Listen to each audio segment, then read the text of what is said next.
No. Why you owing me? I'm free. Don't owe me, motherfucker. You ain't gonna hear my name in no indictments.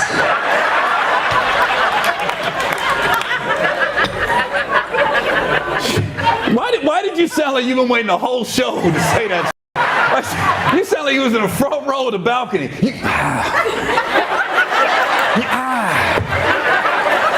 Okay, he gets a drink. I'm gonna say if he gets a drink. Ask him. You been to a Diddy party? I told you I'm gonna ask him. No, I mean I've been to parties where Diddy was at, but I ain't been to a Diddy party.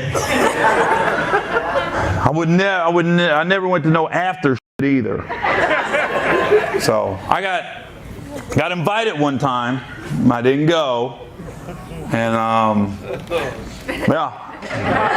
Well, it was crazy because I was at this party, and I was talking to this one girl. I just got to LA, man. But the party was all right. And the girl was like, I was like, yo, they all going? And she goes, no, I'm trying. She wanted to. And I was like, all right. So who knew a one night stand saved my that night? You know, like when Diddy got busted, I found her on Instagram. Hey, I just want to say I appreciate you. You look like you've had a really good life. She got like 3 kids. She's married now.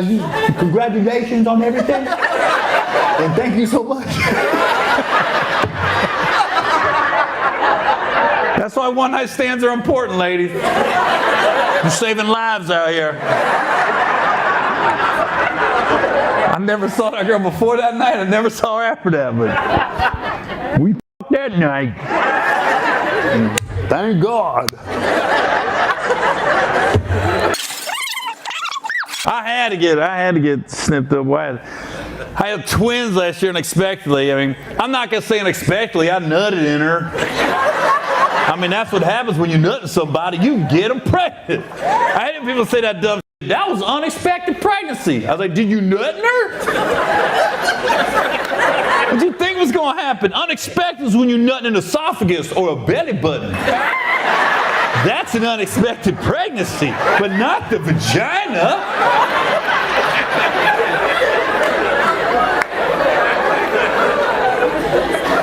I knew, oh my God, I knew I should have pulled. I fucking knew it. That pussy was good though, man, couldn't lie.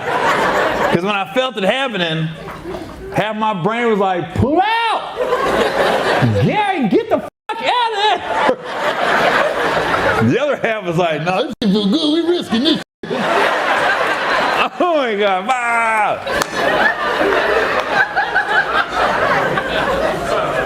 And you know, guys, we're so stupid, we'll try to rationalize in our own brain to try to convince ourselves everything's okay. Because I remember I nutted, you know. And then an hour later, I'm in the shower. I'm like, you know, trying to think like, yeah, probably shouldn't have did that.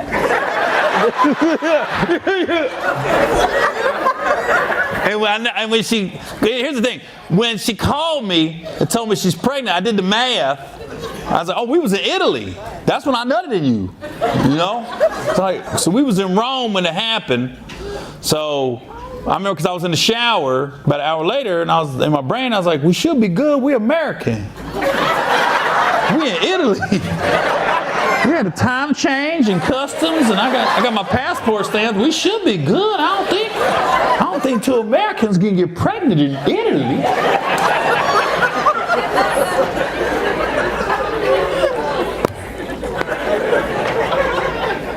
Yeah. I remember when she called me too, she's like, Gary, I got some news, I'm pregnant. I don't get mad about a lot of shit. I just be like, life be lifing. So I was like, for real? She's like, yeah. And then I called her like, she called me like a month later, and she goes, you're not gonna believe this shit, it's twins. I was like, okay, you're doing a lot right now, for real, I'm trying to be cool. Boys are here now. They're always black, brother. That was a dumb question. He said, is she black? They're always black.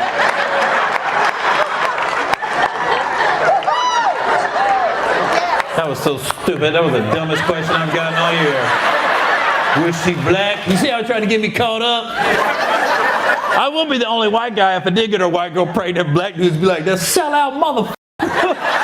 I knew he wouldn't sell out. White motherfucker got a white girlfriend.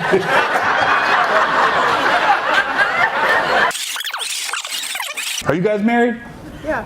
How many years? 18. Oh, that's good. That's good. Well, I'm trying to do the math.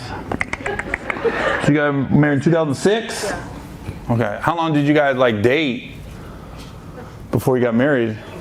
2. Oh, 2. So you met in 2004. In Columbus? Cincinnati. Oh, you met in Cincinnati? Really? That's where I'm from. We're at Cincinnati. You was at my show when you met? You only met before that. We went to your show. We were dating 20 years ago. No way. Yeah. Where was the show at? The Funny Bone? Cincinnati. Really? Or Newport. That's crazy. And did you guys that night? That night? I like to know if my fans are happy when they leave the show. I don't want them going back arguing. F you. I'm going to be like, no, we're going back to see Gary. He's like, bro, I get pussy every time I go see Gary. Gary's in town. You look at, I know why you want to go. You want to relive 2004.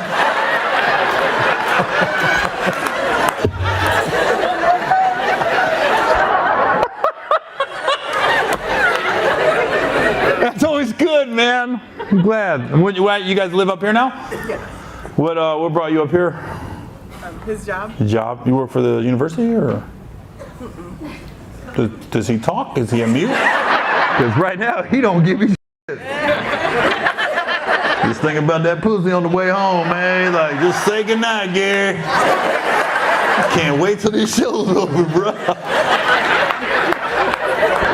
I was a little worried at first. I was going to have to start sign language, that motherfucker. You good? I used to mess with this deaf girl. I did. I lived in D.C. and she went to Gallaudet University. She was on the volleyball and basketball team. She was a beast. She had a fucking ass body, but she was deaf. So I would go see her at the dorms, and this is before cell phones. I was 17, 18 years old, and then we'd have to. She used to call me. I was in the Navy. She used to call me on the phone, and there was a payphone in the hallway. So it'd be like, this was the whatever deaf hotline number. There's so-and-so wants to speak to Gary. And so I got on there. So everything I said, the lady, I could hear her typing, and she would read it back to me. But it was fucked up when she called because I'd say something like, yeah, he crazy. And then the lady would be like, ha, ha, ha, your turn. It's like, what the f***? You fucking up the joke. And then, here's what's crazy. So, we really dated for like a month. We did. That was my girl for a month. But I went to one of the basketball games, one of the male games, Gallaudet, one of the male games. So there's no music, pointless. It's the quietest fucking game you will ever go to. You can hear the scoreboard clicking. Click, click, click, click, click, click. And then this one brother came down and did like a windmill dunk. Wha-pow! And all the kids, they can't hear, they don't know how they sound. So they can feel the vibration off the vocal cords, because the vocal cords work. So they all took them plastic Coke cups, and they raised it up, and they just screaming it. And it's the most god-awful sound you can hear. When you get like 1,000 people,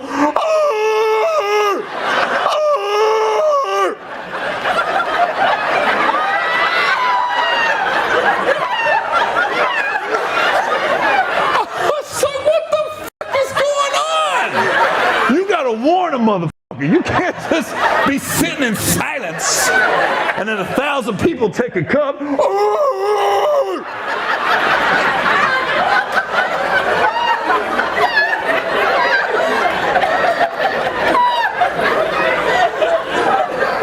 I was mad at her. Because I looked at her, I said, you ain't never made that sound when I've been with you. I've had you bent over your bed. You ain't never made the sound. I've been whispering. I never knew why I got quiet when I had sex with her in the dorm. Like, Because nobody could hear me. I could have been loud as you like that gap? I did good, ain't it? Nobody could hear.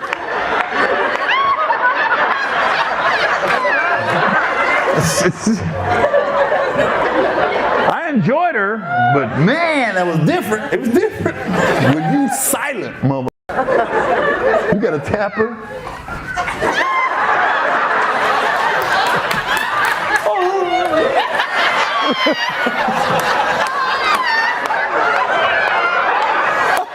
I still enjoyed it, but it was different. I ain't gonna lie. You gotta tap her for everything.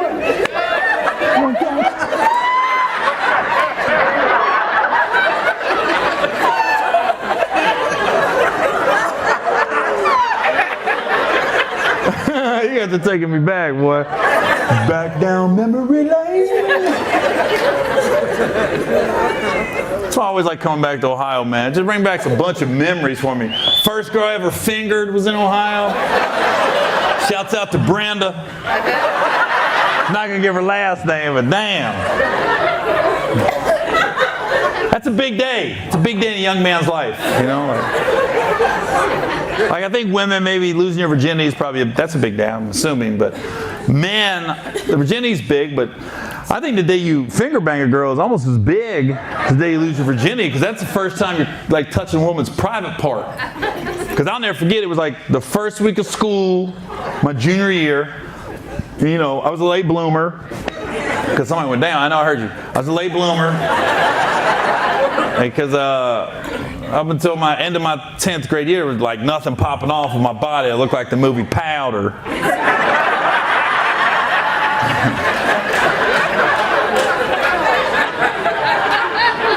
Then me and Brenda, we ended up in the gym, and we just started making out. You know, and I'm kissing her, and my hand went up her shirt. And that's the first time I ever touched a titty in my life. And I remember I never went inside a bra. I stayed outside the bra. So I remember thinking, I was like, dang, Brenda got a real bra. My mom got bras like this. I've seen bras like this in the dryer. And then my hand went down her shirt and I hit the belly button. And I started playing with her belly button. She's like, Gary, you know that's my belly button? I said, I know. I didn't. I thought I was there. I was like, dang, Brenda gonna have tiny ass babies. How's he gonna push a baby out of this tiny little hole?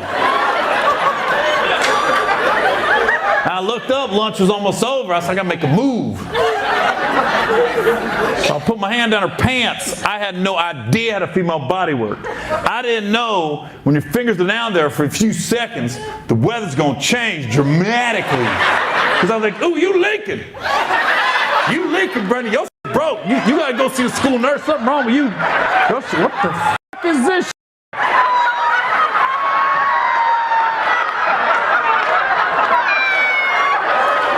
Did you get bit by a spider? What kind of Peter Parker pussy you got, Brenda? I just remember walking around the hallway all day just intrigued with my hand. I went to football practice, I couldn't put my shoulder pads on. My boyfriend went, Gary, what's wrong? I go, I put my finger down girl's pants, now my hand's sticky as shit. He was like, Brenda? I said, Brenda was a hoe, man. Oh, man, Brenda. Funniest part about this whole story. 15 years later, I'm back in my hometown. I'm at Cracker Barrel getting something to eat. I'm just sitting there playing that peg game, trying to figure out how the f*** you get one. All of a sudden I hear, oh my God, Gary Owen. Guess who my goddamn wish was for? Motherfucking Brenda. I looked up, she goes, you remember me? I said, you know I do. What the f***? I forgot, I finger banged you. Yeah, I remember. That was stupid on her part to ask that. She was like, you still ain't what? Every time I saw her walk by, I'd be calling for her, hey Brenda, can you come here for a second? I get a little more water. Have a drink. I'll see you later, Brenda. Good seeing you again. That was fun.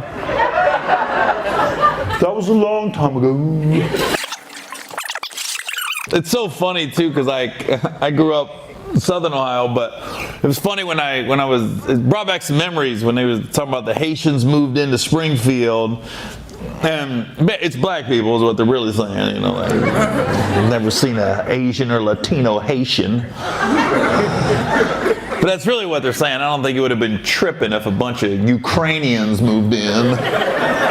But I remember when I grew up, I went to a predominantly all-white high school. We had like 10 black guys out of the 4 grades. They were our core black guys. But then you'd have black guys move in and out of our school sometimes. It was funny because we had a boys' home that went to our school, so it was called the Bunker Hill Boys' Home. So if anybody got in trouble in Cincinnati or Dayton, chances are they end up at our school for a couple months. And we never knew who the white guys were because there were so many white people, but we knew who the black guys was. So it'd be f***ed up because like our football team be really good for like 3 games. And then we get to practice on Monday and be like, where the f*** did Jeremiah go? No, he went back to Cincinnati.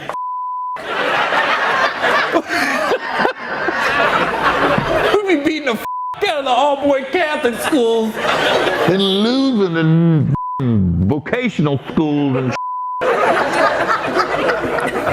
And then the boys' home they got free lunch. So they got the little gift card. I call it a little card. And then one of my buddies from high school was Paul. He was one of our core 10. You know, he was black. I was always there, but we'd always ate lunch together. And then I realized he was getting all these. I realized what he was doing because he'd go up and get his lunch. He'd have all kinds of shit on his tray, and he'd look at the cafeteria lady run the register. He'd go Bunker Hill. And she's like, all right, go ahead. I go, she didn't ask for his ticket. And I'd be right behind him like, Bunker Hill. She goes, you got your ticket? I was like, you ain't asked the black guy for his ticket. I get so mad at Paul. I was like, you give me some of them tater tots, motherfucker. Trump's entertaining, nothing else, you know, like he just says what he wants. He just goes off script, you know. How you feel about the economy? They're eating dogs. Oh.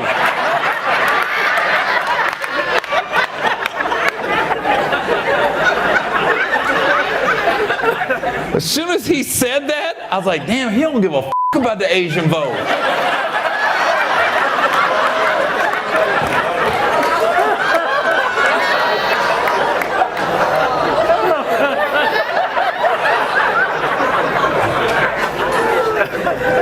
Kind of funny that he's talking about a bunch of Haitians in Springfield, Ohio.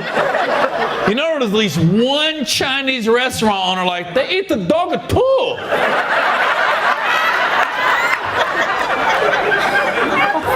Just us.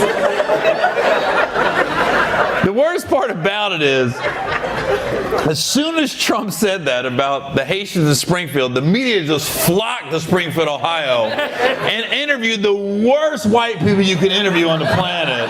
I've been to Springfield. There's some decent suburbs, not who they interviewed. One dude had no front teeth, sitting on his fence, looking at a bunch of Haitians like, I hate them. I ain't seen my cat in 3 weeks. What? Completely embarrassing. And he didn't even know why he hates them. Why don't you like him? I just don't. I was like, this guy's a man of few words and thoughts. I just don't. What the f*** when you... Springfield's not that big. I don't know why you wouldn't want a bunch of Haitians to move in. I didn't understand the drawback. I was thinking, God, just let them really integrate into the community, and then about 12, 15 years, the sports team should be way better. Who don't want a little Patrick Mahomes running back there? Same guy, like, I hate him. Well, your daughter don't. You're missing your cat, but they found her cat.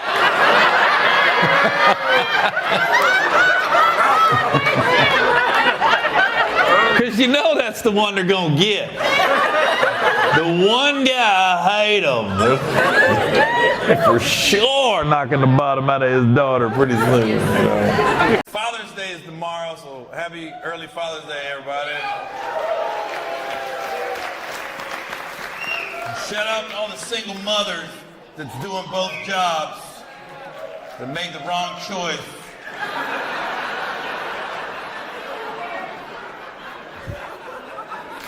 You knew he wasn't responsible when you let him nut you. He said, let me just stick the tip in. Now you got a baby. And you want to blame him. You knew he wasn't responsible.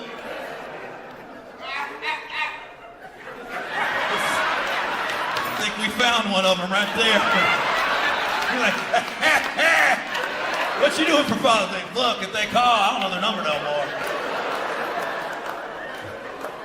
That was the guiltiest laugh I've ever heard.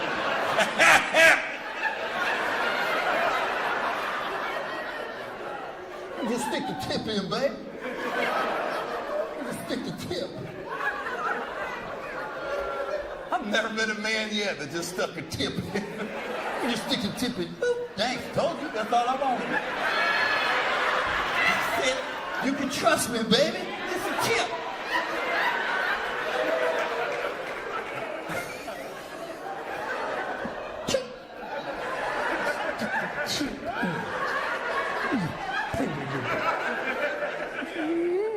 You start getting a little deeper. Stick the tip in here. Nah, just tip. Before you know it, this motherfucker. You said just the tip.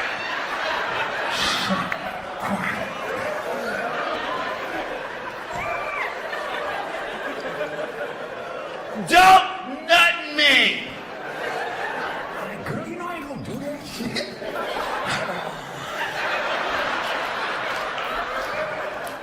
All of a sudden, 25 years later,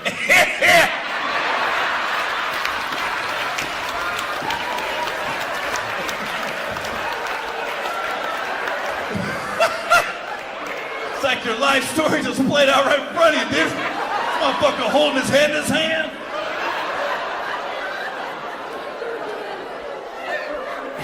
Yeah. What'd you say? Oh, don't put the tip in. What? Is that what happened? You got a girl pregnant? Yeah. Don't worry about it, man. Hey, it's God's will, right? That's what they say. This is all part of God's plan. So, when you stuck that tip in, God knew. I think God's got a sense of humor. I think he's probably laughing. He's probably looking at everybody. Look, he's gonna say, let me stick the tip in. You know, but her daddy's a preacher. She's gonna let him stick the whole thing in.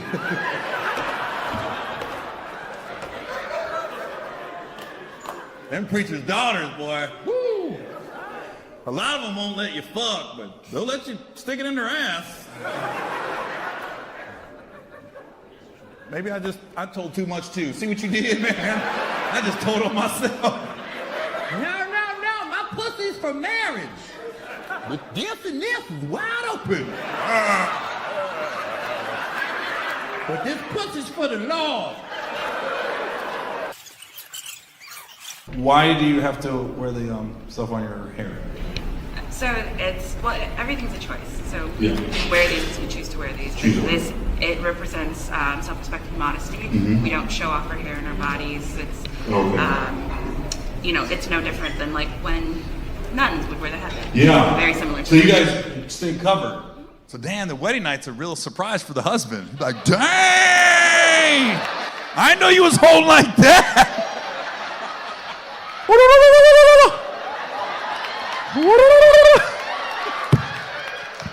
show our body only for the husband. Only for the husband. Yeah, but can you show it before he becomes your husband? No. So it is a surprise. They were like, no, we show our body to our husband. I said, yeah, but what about before he becomes your husband? He doesn't know what he's getting into. Yeah!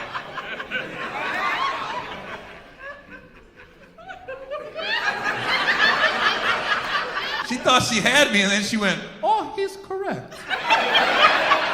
You girls must have amazing personalities.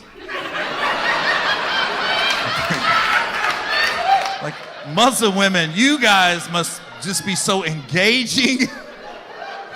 No, it's the truth though. I'm glad I got. I mean, I'd rather ask than to judge. So I'm asking, so it's good. I learned a lot. So that's probably why I'll probably be honest with you. I couldn't do it. I gotta see what I'm getting myself into. I'm sorry. I'm like, look, well, I ain't gotta touch you. Let me just see what I'm working with here. Are you guys allowed to do that? Can you just like show them before the wedding? Like, no. Oh my God. I'm out. I'm like, I can still believe. I'll be the one guy. Why is brother Gary still single? I was like, dude, they ain't showing me nothing, bro. I gotta see something. Damn, how long you guys been dating? He giving you a foot rub, everything. I see you. What Asian are you? Huh? You want me to guess? I won't guess it. So it's clearly not Chinese or Japanese. Not that. They're definitely not Filipino. You're not Filipino. Definitely. Getting closer. Italian? You said I'd never guess. There's got to be some Asians in Italy, motherfucker. I'm pretty sure. Laos? First guess, bitch. You fucking up right now. I got it right? Yeah. You are too? What are you? Are you allowed to talk? Are you? He looked there. Take off your glasses. You can talk now. What in the fucking human trafficking is going on right now? You can guess. You'll never guess. Loud. Fucking guess it. What are you? Take off your glasses. You can speak.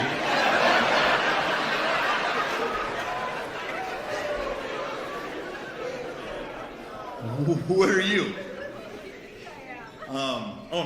Now you're all bold. What you think I am, motherfucker? Ooh, you're from the south side of Asia. You're from the kimchi cabrini green. Are you South Korean? Oh, fuck, are you shitting me? I got them both right? Oh, I knew one north. That's for sure. Damn, how'd I get them both right? That's crazy. This crowd just like, fuck it. You wouldn't have got it. Where'd you guys meet? Mutual friends at a party? No, she was my roommate, and she was... Fucking him? Look, I'm moving, but this dick is good. So, I'm not selfish, girl. I know you just got here. I'm gonna go ahead and have him come over. He is a little demanding, though. He's gonna have you wear sunglasses inside, and then he's gonna tell you when you can take them off. So don't take them off unless he tells you to take it off. That's just in the Laos culture. Laos culture is different than South Korean culture. I've been to South Korea before. It's dope. I liked it. Yeah, we did a bunch of military bases over there. You know what I mean? So everybody drives Hyundais. Everybody, motherfucker. And Daewoo or something like that? Daewoo? Ooh. Yeah, that was the only two cars I saw. You guys like, nah, keep your Fords and Chevy in America, motherfucker. This is Korean. That's not, is there any other cars? That's the only, I swear that's the only two I saw. Kia, you're right, my bad. I did see some Kias over there too. Daewoo, Hyundai, and Kia. What does that mean in Korean? Kia. Doesn't mean anything? Just a bunch, you just fucking with people? What does Dawu mean? I don't know. No? Oh. You didn't grow up there? You did? No, I didn't. You did it, okay. So where are you from? You're confusing the fuck out of me now. I said, where are you from? She goes, South Korea. You guys should have got your lie together better with her when you got here. If he asked you from South Korea. Okay. What does Kia mean? What is that? I don't know. You from that? No. Bitch. I'm gonna take your ass back to the basement.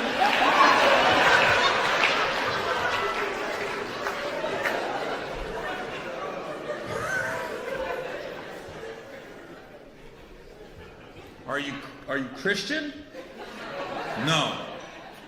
We're way past that. You're way past that. No, they left that community a long time ago. Jesus was a long time ago. Wouldn't it be wild though if Jesus is like South Korean? We got all these black and white people arguing and shit. He's fucking black, he's white. We got there, oh, fucking fool you, bitch.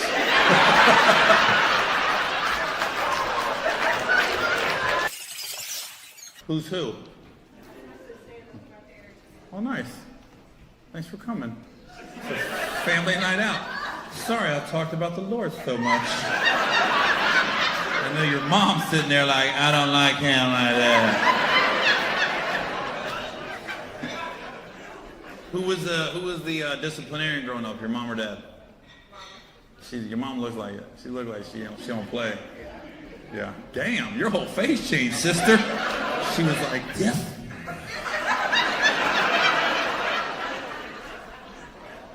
We almost had to call Child Protective Services.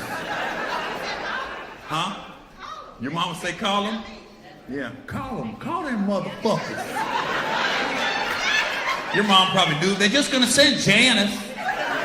Janice ain't gonna do shit. Janice been keeping kids out of homes for 20 years. She ain't gonna do shit. I wish Janet would take you out of my motherfucking house.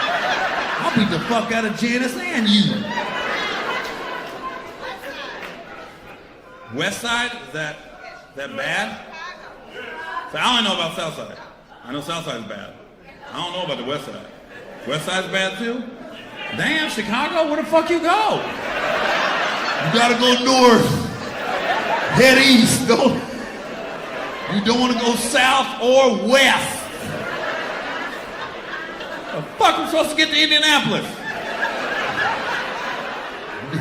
Don't stop at the red light. Just fucking run that motherfucker. Well, fuck it. We'll go to Champaign. It's too dangerous to drive to Indianapolis. What do you two do now for a living? Now you're on your own and free from the beatings. Huh? You're a lawyer? Oh my God. Criminal? Domestic? Is there such thing as a domestic lawyer? What kind of lawyer? I do government work. What does that mean? What the fuck does that mean? Are you lying right now? So I do contract work. Oh, like when people are building buildings, you look it over? I do all that. Okay. Okay, the beams have to be under 6 inches in length. You can't be that close to the curb. Well, motherfucker, we building it. Don't make me call my mama. You don't want that kind of problem, motherfucker. You ever see The Incredible Hulk? Yeah, this is the black version. What do you do? I'm a project manager now, but I'm an engineer by trade. So you be building the buildings and you get her to do the clearance? Build machines? What in the Terminator are you doing? Where'd you guys go to college in for those powerful degrees? Loyola? Oh, okay. That was the one they went to the Final Four a couple years ago, right? Yeah. Where did you go? Tuskegee University, TU. Oh, black college? TU, yeah. Yeah. Whoa. How was the swim team?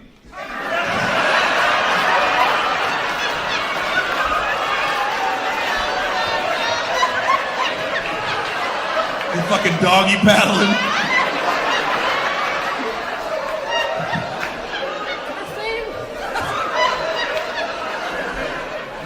Tuskegee got floaties.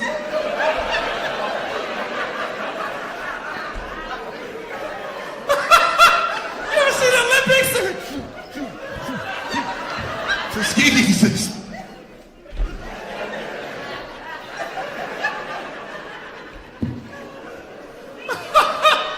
Did you guys have a swim team at Tuskegee?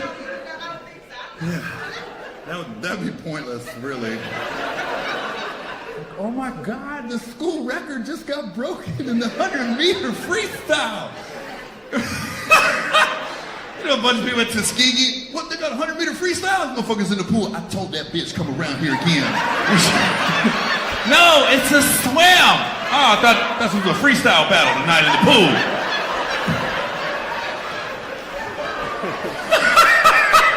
Got a bunch of motherfuckers on the shallow end. Told that hoe come around here once. The fuck is going on with Tuskegee? What? Motherfucker, we in the freestyle battle.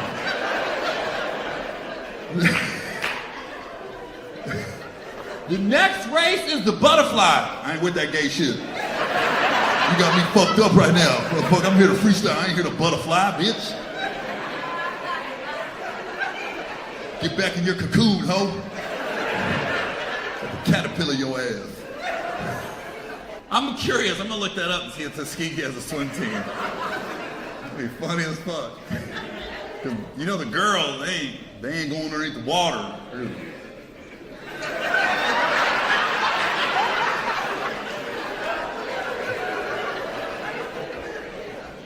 Tuskegee, baby. What's the mascot? Tiger.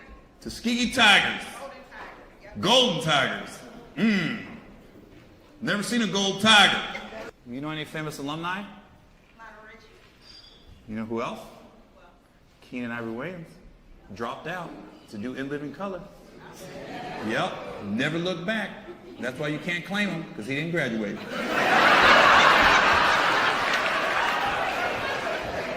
But thank you, Tuskegee. Keenan was probably like, "Ooh, golden tiger, ain't no such thing. I'm gonna go to LA and write about this bullshit." I did a show there once, man. There ain't nothing in that bitch. Tuskegee, you ain't even got a Starbucks. You guys literally, you got a coffee shop. That motherfucker says coffee. You got a McDonald's? We had a Taco Bell at KFC. You had? I don't know what's that. What happened? It got robbed? How the fuck you? I ain't never seen nobody say we had a Taco Bell and a KFC. The joke is right there, by the way. How the fuck does KFC go out of business at a black university? You sell out motherfuckers eating burgers instead of chicken. How dare you eat French fries instead of that delicious coleslaw? I don't know what the fuck KFC puts in their coleslaw, but that shit is good as fuck. We had the chicken coop. That's what we went The chicken coop. to. Don't talk about it. That sounds like where they're gonna shoot Sinners too. We ain't gonna have a nightclub, we're gonna have a chicken coop. And everybody come in from all over to eat this chicken. And then when we get them in the coop,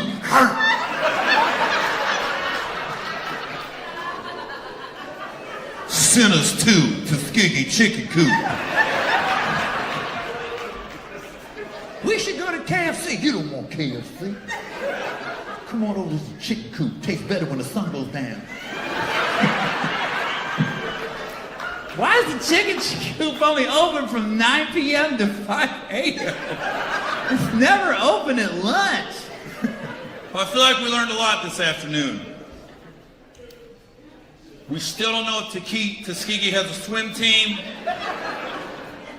We do know that a man from Laos can meet a woman from South Korea, and neither of them have been to either country.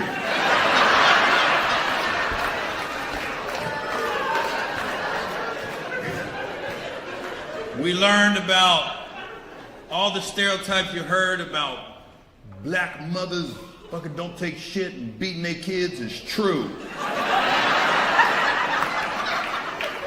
Fucking around. See what happens though? One's a lawyer and one's doing illegal shit with construction companies. What in the Ozark is going on here? If I see a casino boat on the fucking lake next year, though, she's running fucking heroin through this motherfucker. So, all right. One thing I'll say about this crowd, though, you guys are laughing a lot, but when you stop, you all stop together. This entire hour and 15 minutes has been, ha ha, next joke. Yeah, keep it going, motherfucker. I kept looking to see, was there a conductor?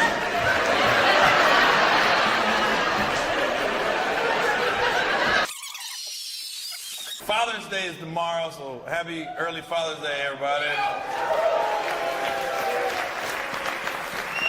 Shout out to all the single mothers that's doing both jobs that made the wrong choice.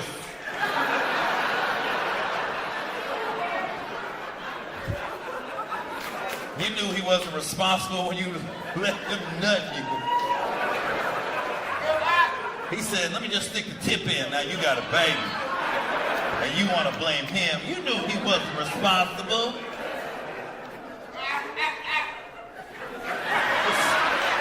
I think we found one of them right there. You're like, what you doing for Father's Day? Look, if they call, I don't know their number no more. That was the guiltiest laugh I've ever heard.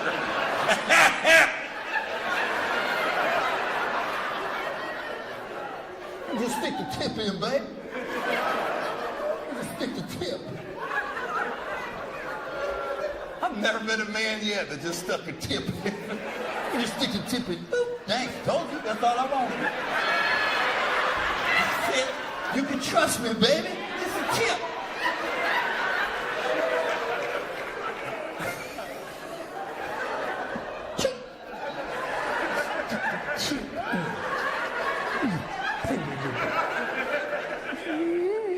You start getting a little deeper.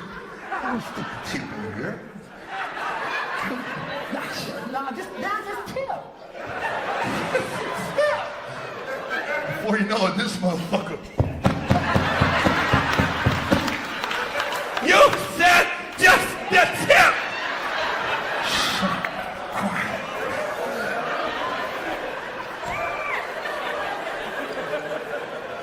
Don't nut me. Girl, you know I ain't gonna do that shit.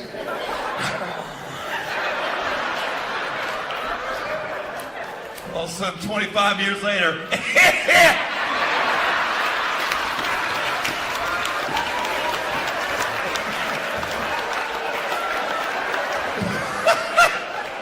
it's like your life story just played out right in front of you, dude. This motherfucker holding his head in his hand.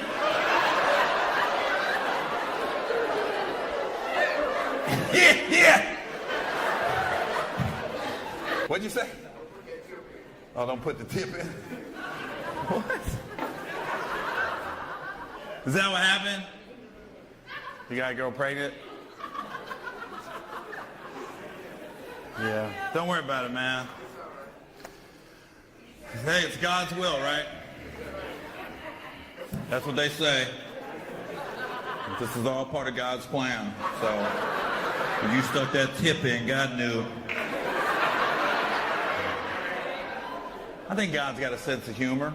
I think he's probably laughing. He's probably looking at everybody. Look, he's gonna say, let me stick the tip in. You know, but her daddy's a preacher. She gonna let him stick the whole thing in.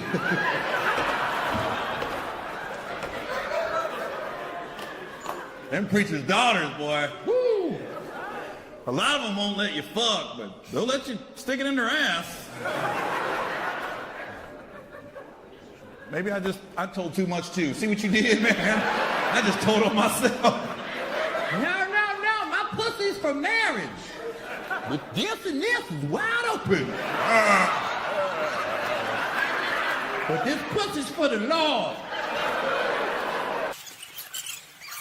Why do you have to wear the stuff on your hair? So everything's a choice. So Yeah. wear these if you choose to wear these. It represents self-respect and modesty. We don't show off our hair and our bodies. It's it's no different than like when nuns would wear the head. Yeah. Very similar. So you guys stay covered. So Dan, the wedding night's a real surprise for the husband. Like, dang! I know you was holding like that. We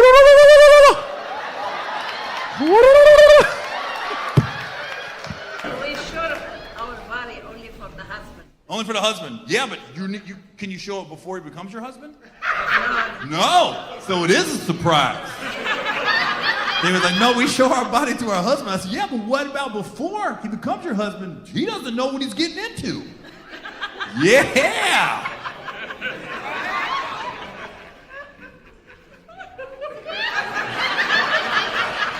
She thought she had me, and then she went, oh, he's correct.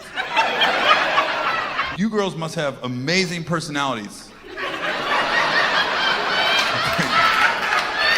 Like Muslim women, you guys must just be so engaging. No, it's the truth though. I'm glad I got. I mean, I'd rather ask than to judge. So I'm asking, so it's good. I learned a lot. So that's probably why I'll probably be honest with you. I couldn't do it. I gotta see what I'm getting myself into. I'm sorry. I'm like, look, well, I ain't gotta touch you. Let me just see what I'm working with here.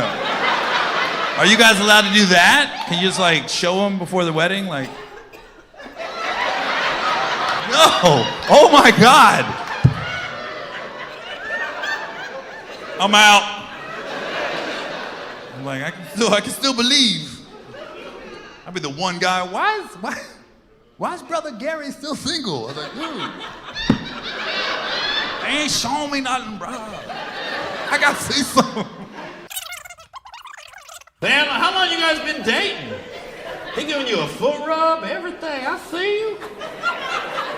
I'm not hating at all. I've been doing this 28 years. I've never seen a foot rub in the front row. Toes out, though. Yeah, but I don't give a fuck. Wait till later. I can't wait. I hope he don't go long. Me neither. I'm ready to hit that mud.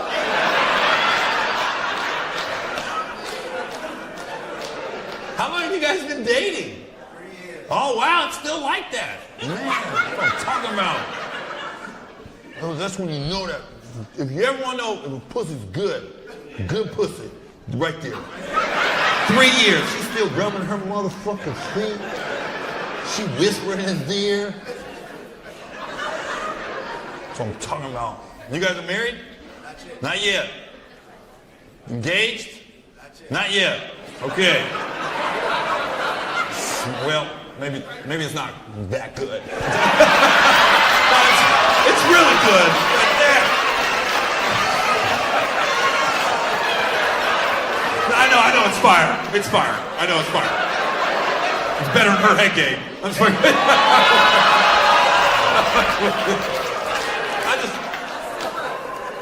fucking with you. This is so funny. You're rubbing her feet, but she took her shoes off. I don't know what's going on over here. Just look for her Prince Charming.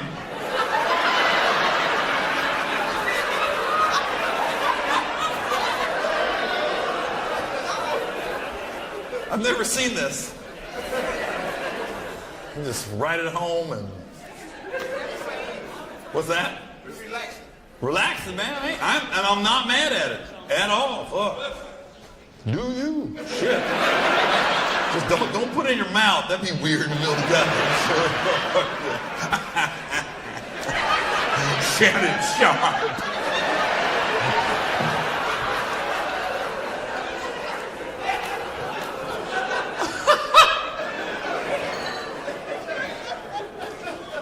That's like straight up relationship goals right there, straight up. Don't let nobody, well, I'm the only one talking shit, but it's funny how comedians do that. Don't let nobody tell you different. Nobody has, motherfucker, only you.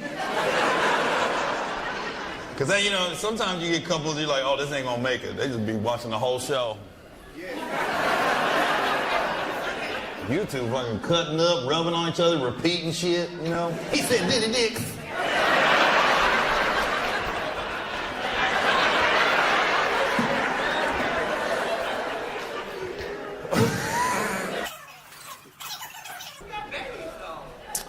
Do I have babies?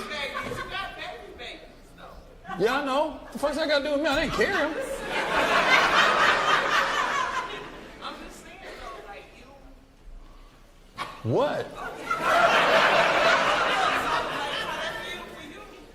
I'm older, had the kids. I got a nanny. This shit's easy. Wah! There you go. I don't feel guilty at all because I'm paying for her. Here, be shit.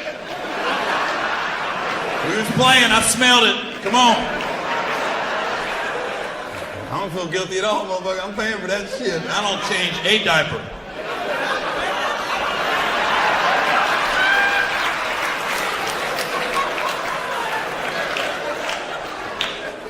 Yeah, it's a lot easier with the nanny.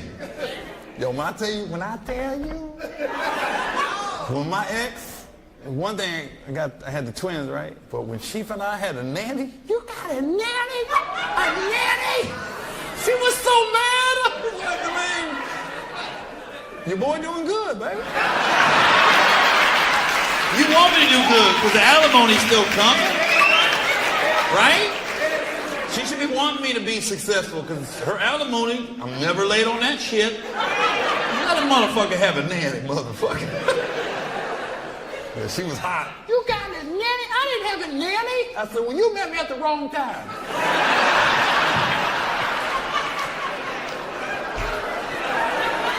If you would meet me now, you'd be happy. You'd be a happier woman. I'm fucking with you. How do you guys know each other? She got me pregnant. She was IVF? She was your She nurse? was my fertility nurse. Oh, nice. Best friend. That's cool. So she put it in your puss? She put the baby in the puss? The little tube. Ooh, you gonna have fast little boys. So did you know who the dad was? You just a random donor? Yeah. I mean, Okay, no, some people have random donors. Some, like lesbians, they don't know who the dad is. Your husband. My husband. So he had a nut in a cup. To go into a different room. Yeah. That's like the walk of shame. Because you gotta jack off and everybody knows what the fuck you doing. They gotta come out like, thank you. Thank you so much. I mean, your husband was pissed. And you can't help him. No, because you can't dilute the sample, so there can't be no saliva, no lotion. He just in there dry as fuck. God damn, this baby better be successful. It's all red and shit. And every nurse is in that goddamn office. Like women, you got the hotel in the morning with your shoes off. Just kidding. That's the male version, the IVF. Fuck, man. God. They don't have nothing there, like porn or nothing to help them? Yeah. Oh, you work there. Yeah. You guys have porn? Do you ask them what do you like? You like fat asses, big titties? Got their phones? Yeah. But that would suck. Like, he's almost there, it's dry, and then you call, you done yet? God damn it. God damn, babe, what the fuck? Do you ever have a guy be like, I just couldn't do it? Yeah? Couldn't do it. They have a limit, like an hour limit, and then you knock and... So that means for a fucking hour, this guy's...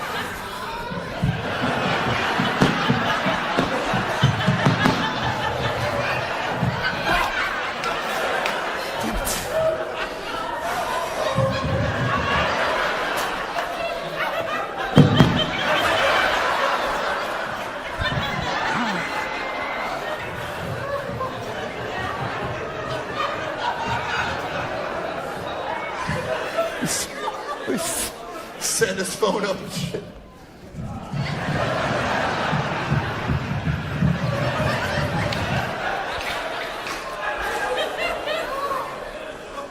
God. You guys, somebody gotta come up with something. Like seriously, technology is a motherfucker. There gotta be some kind of lubricant that doesn't dilute the sample. But her just telling me that is making me going, ah. One thing, guys. That's it. That's it? That's all they have to do. Women go through the labor, delivery, they can jerk off. The injection. This thing is fucking on here.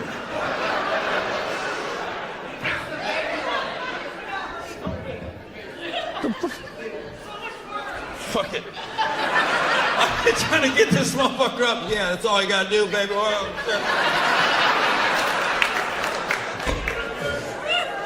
I can't raise this motherfucker up.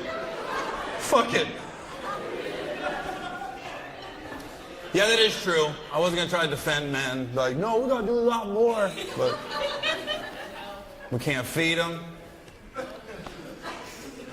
Just got a nut in the cup.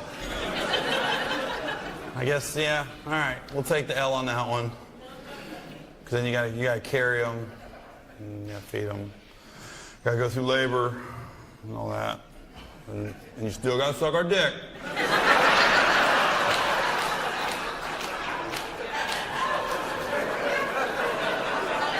That's important. Don't forget that part. Why would you ask me? I gotta feed the baby, I gotta do this. Because men, we can't think straight. We're very selfish in that aspect. You could done change all the shitty diapers and fucking baby throwing up and you're breastfeeding shit. We still gonna look at you. So, God damn,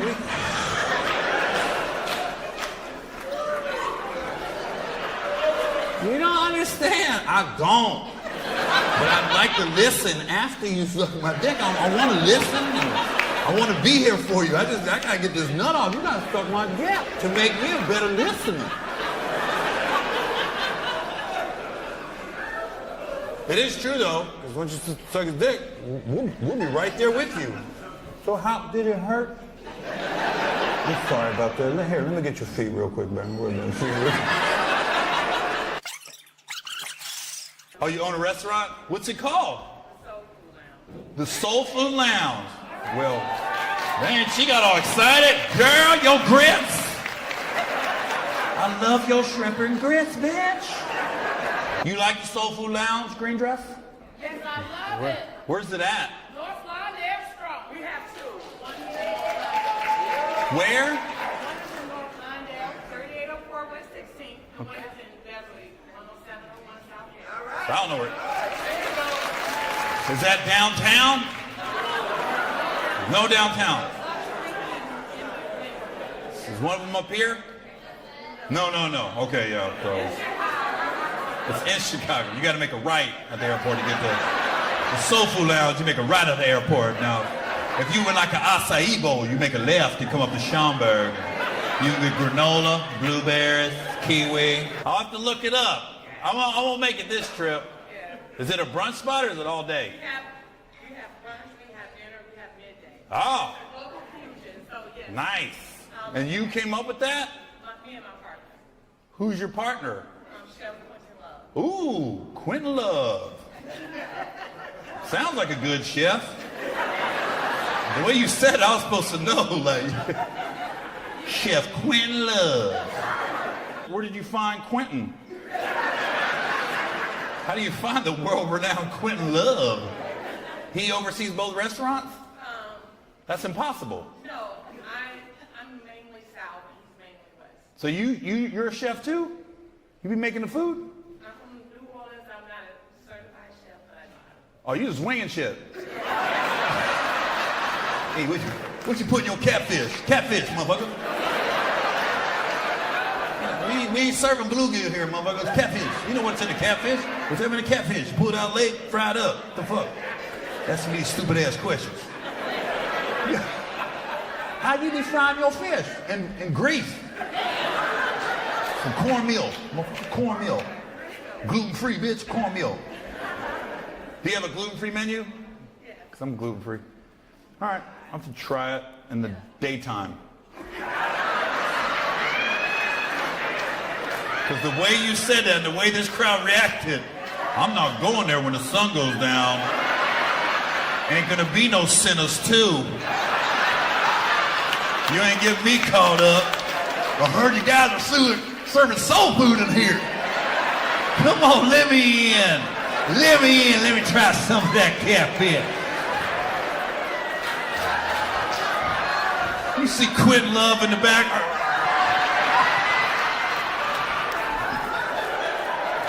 You like your catfish? You like your catfish? Sinners 2, Chicago.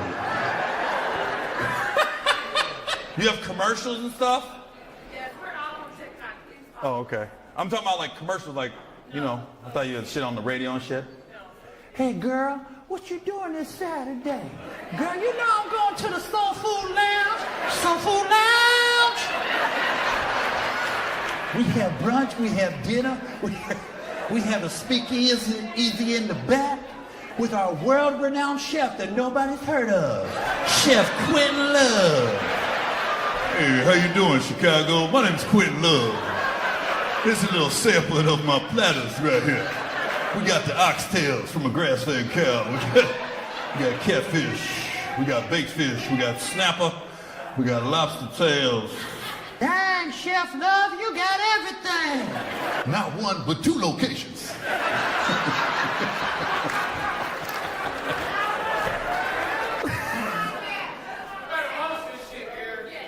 What? Post this shit? Yeah. Hi.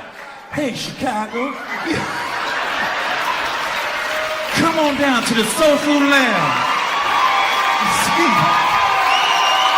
With the world-renowned chef, Quentin Love. Look at all these happy customers at the Soul Food Lounge.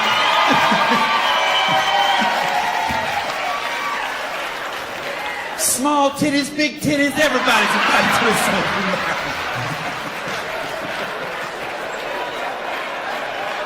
Come on down, bring your babies, breastfeed at the Soul Food Lounge. We love titties at the Soul Food Lounge. Let them out. Hi, I'm Chef Quentin Love and I approve this message. The only thing I like more than cooking is titties. We're gonna put the address on that bitch when we post it. We got some people showing up. I saw Gary's post. So we had to come down right here. These are all my big titty girls. If your business don't pick up this week, you're gonna have to hire new waitresses. Why the fuck we so busy? Have I ever said the N-word? You ain't never said the N-word. Because I seen an interview of you and Shaq. Dude, what the fuck just happened? Because that question had nothing to do with my act. Got me fucked up. Did you think this was a TED Talk? What the fuck was that? Hey, man, you never said the N-word. Yeah, because that's only you and Shaq. Well, I guess we can talk since you had to get this off your chest. This motherfucker been sitting there for 45 minutes.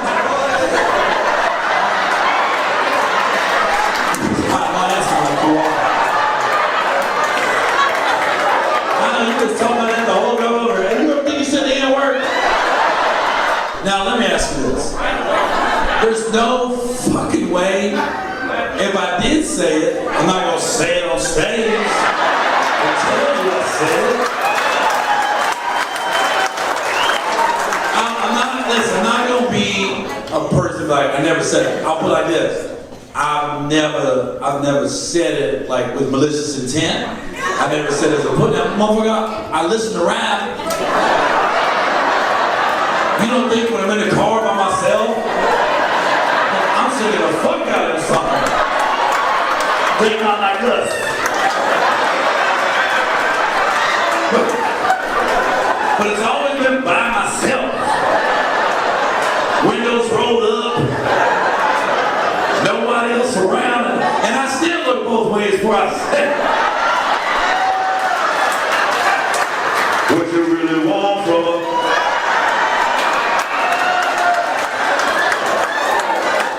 Shut the fuck out of this song. Is there anything else you'd like to know? I want to move on. We still got more questions. But that was random, bro. I've been doing this over 20 years. I never had nobody. I'm in the middle of another bit. He just, hey, look at this shit real quick. Man, I had surgery Wednesday. I got like 25 stitches in my head right now. There. Yeah, I'm all f***ed up, man. Yeah, I think one of my wife's exes got me or something. No, I'm kidding. I ain't get beat up. I don't get in fights. I run. No shame in my game, bro. Weird. I had a little lesion on my head, right? Like right here. I got like 3 or 4 scars on my face when I was little. I was clumsy as a kid, so I got like some right here, some on my hairline. But I had this little mark. I was like, what is that? I thought it was just like one of my scars I didn't pay attention to. I just went in and ended up being like a little skin cancer thing. But they got it out. It's fine. I didn't know it was going to be fucking 25 stitches. So, because the shit was like that big, but the stitch is like that. I was like, damn, doc, you get excited? He was like, we had to get it all out, man. I was like, how much was in that? It's funny because the doctor goes, I think this came from your childhood. Did you wear sunscreen as a kid? I said, I grew up in a trailer park. We didn't have copper tone. We didn't have like banana boat in the pantry. Go outside and play. Okay.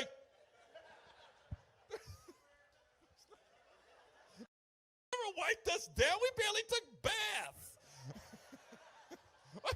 I would go weeks without bathing. You think I put on sunscreen? I was from the trailer park of trailer parks. The people living across the street from me, they had a catfish in their bathtub, alive. I thought that was the coolest shit. Until you get older, like, how did you bathe? Oh, you weren't. They got a catfish in the bathtub, Mom. This is awesome. It's alive. Nasty ass. I don't give a fights, man. I think all the years I've been a comedian, I've only had one time where somebody stole on me. Like straight up, just beep! I was in Detroit, Michigan. It was a true story. So I had my show, and after the show, they had an after party for me. And I remember the club name and everything. It's called Lyceum. It had like 2-3 levels. So the VIP was upstairs. So I go into the club. I have my buddy Reggie and his wife with me. So we go upstairs. As soon as I walk up there, like 3 girls like, Gary, we was at the show. Can we get a picture? I said, yeah. So I get a picture with them, and that's it. So I go to the bar. So I'm not facing these girls anymore. I'm facing the bartender. It was a girl, and I said, let me get 3 drinks. For me, my buddy Reggie, and his wife. And the bartender came back with the 3 drinks. He goes, that's $125. I said, God damn. How much are the drinks in here? And she was like, well, those girls said you were buying their drinks too. I never looked back at the girls. I just went, I ain't buying no drinks in here tonight. Right? And I turned around, and the 3 girls like, who you calling a? And I was like, no, I meant per se, like, I didn't mean like individual. So that's the proper way of telling a story. And in action time, this is what happened. Took the picture, turned around, let me get 3 drinks, $125. How much are the drinks here? Well, those girls who was buying their drinks. I ain't buying no drinks here tonight. Who you calling a bitch? As I turned around, I was getting hit as I was talking to the girls. I was like, I ain't calling by a bitch. And I went, oh, did I just get stolen on? So I realized I just got hit by the dudes that was with the girls. So I just hit my buddy Reggie. It happened so fast, my buddy Reggie just never turned around. Still facing the bar. He never saw me get hit. I just went, yo, man, let's get out of here. This place is whack. So we just walked out like nothing happened, right? So I was at my own after party for a total of 3 minutes. You get hit, it's time to go. So now we're outside and we get to his car, and I'm all in the rearview mirror, like making sure I had doctored up. Nothing was wrong. I didn't have any marks on me. But his wife came running out. She was like, oh, my God. And she's crying and laughing. I never seen anybody crying and laughing at the same time. I go, what are you so upset about and what's so funny? She goes, oh, my God, that was the scariest and funniest shit I ever seen. Because you were talking as you were getting hit. You were committed to finishing your sentence. Like, I ain't calling about I said per se. Like, she said, and then you laughed like nothing happened. Let's go. Place is whack. So security never saw me get hit. Nobody ever saw me get hit. So literally there's 2 or 3 guys in Detroit that every time I pop up on TV or in a movie, like, we beat that ass at Lyceum on Tuesday night. So, what are you going to do, man? Fuck it. That's why I was at Dick's Sporting Goods all day yesterday looking at hats. That's why my hat's so low. I couldn't have it hit the stitches, so I had to cover the stitches, but then go right above my eyebrows. It was right here. So I'd be walking around. I was walking around the airport day like this. Anybody know where D46 is?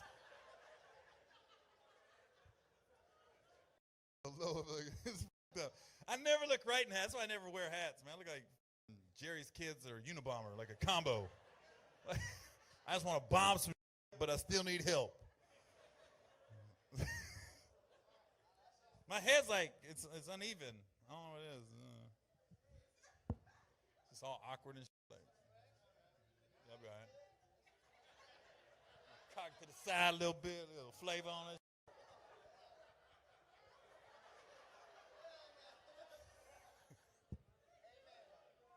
Be careful, man. I can't.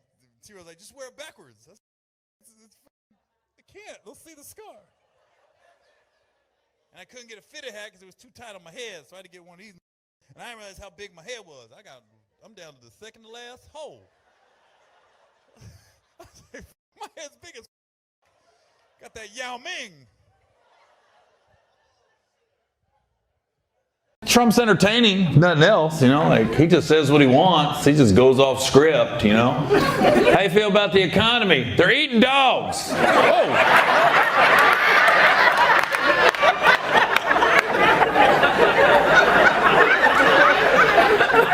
As soon as he said that, I was like, damn, he don't give a f*** about the Asian vote.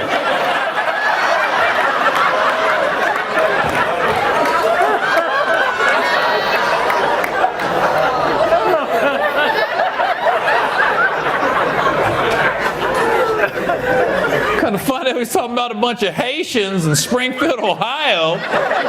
You know, there's at least one Chinese restaurant owner like, they eat the dog too.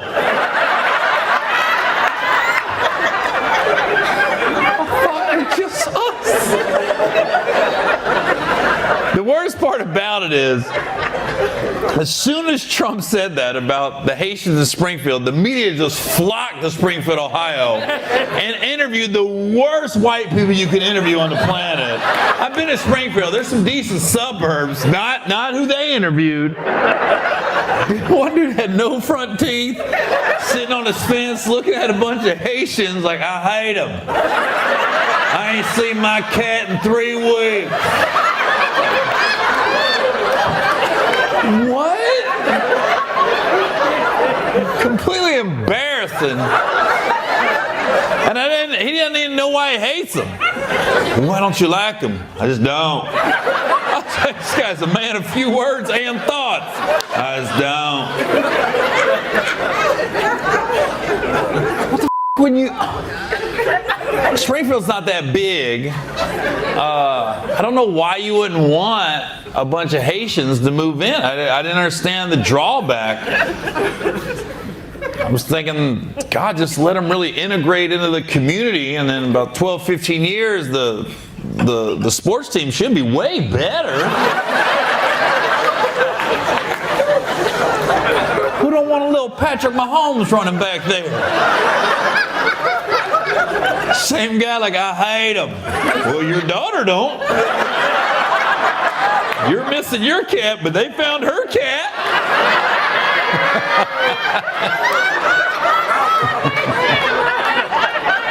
Because you know that's the one they're going to get.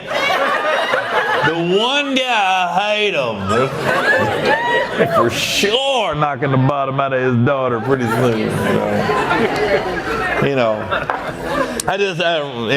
it's so funny too, because I grew up in Southern Ohio, but it was funny when I was, it brought back some memories when they was talking about the Haitians moved into Springfield. And it's black people is what they're really saying, you know. Like, I've never seen an Asian or Latino Haitian. But that's really what they're saying. I don't think it would have been tripping if a bunch of Ukrainians moved in.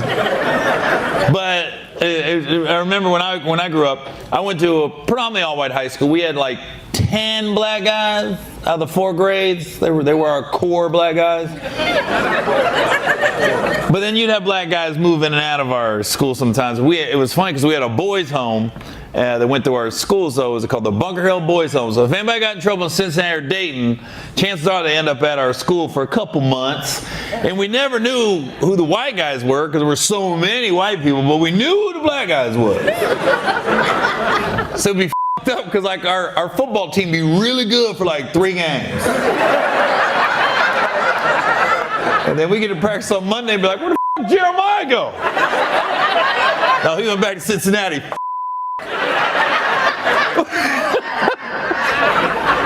We'd be beating the f*** out of the all-boy Catholic schools and losing in vocational schools and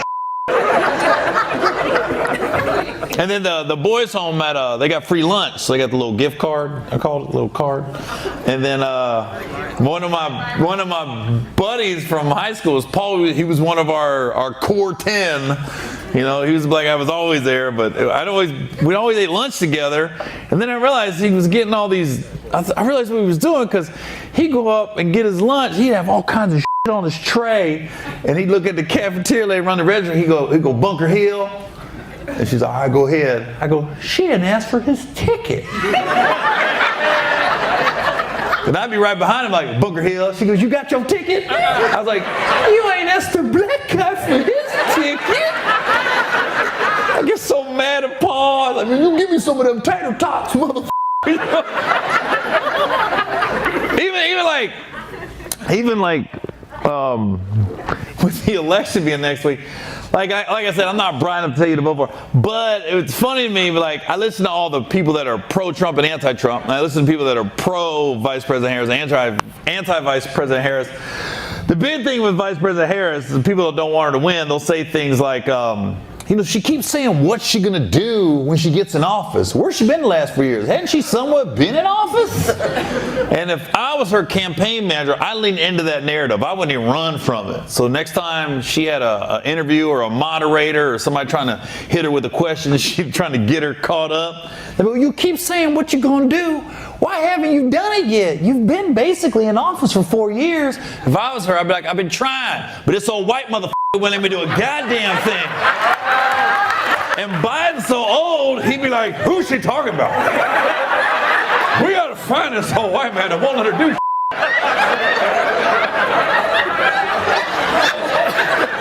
Motherfucker is gone. We got about 3 weeks for the election. I'm not bright enough to tell you who to vote for. I'm not going to go there. Trump! No. I'm not going to tell you. So you couldn't tell me. That's fine. I literally heard someone go, Trump, and a black lady goes, who said that? Who said that?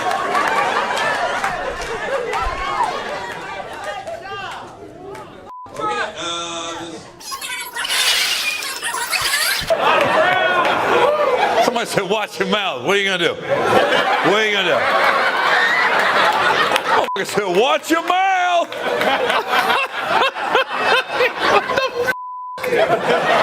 What the you can't even get tickets in the front row. I ain't worried about your late buying ticket, I'm so glad you guys came. You guys have laughed at every joke. Like it's the greatest you have ever heard in your life. Because this guy has never even faced a stage. He's watched the whole show sideways just because he knew he was going to lean into his lady. I'm cool with the sideways laugh. It's better than that motherfucker. Trump! I'll take the man who just came to have a good time, listen to some jokes, but the motherfucker takes shit serious. No, that motherfucker. 5 minutes, motherfucker. Now, you're not gonna, you know what? You're not gonna get 5 minutes, motherfucker. That was the whitest motherfucker I've ever heard. Oh my God. Build your own career, bitch. What you want my 5 minutes for? No refunds, ho. I still got your money, bitch. So technically, you work for me tonight, ho. Stiff ass, mom. Give me 5 minutes, motherfucker. You. Ooh, that's when I won. I won. The minute when they just give up with the you. I won. Give that bastard right now. What happened? Oh, he's leaving? Is that him?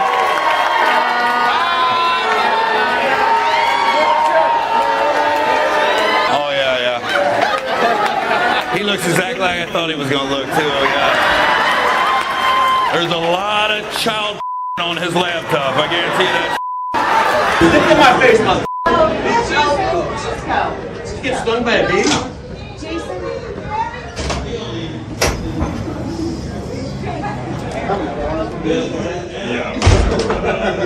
Transgender is a fun topic. Especially in today's day and age. Yeah. Trump just came out. Nope. A man or a woman. That's it. Now you got a bunch of motherfuckers with titties and dicks.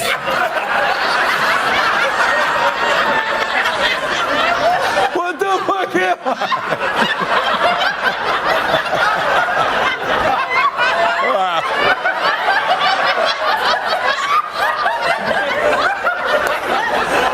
Just confused.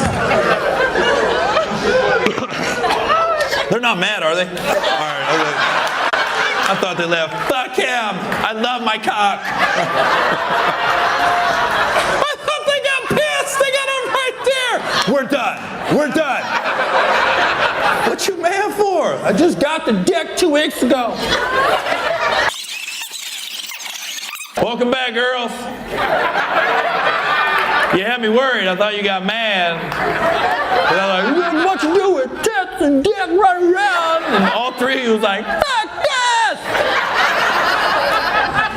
Now your dude's like, no, they're good, dog. I mean, her brother's questionable. That's we all got that gay relative. I think everybody has a gay relative at some point. Second cousin. You're saying no, but trust. There's somebody. And you're always shocked when you figure out who it is in your family. You're like, shut the fuck up, Derek! Yeah, Derek's got a boyfriend! All right, y'all. Huh? Trump. Oh, no, I stay away from politics. Because, listen, nothing divides an audience faster than religion and politics. So, I don't live here. I don't live here. So he's not taking over my city. He's taking over your city. I live far, far away.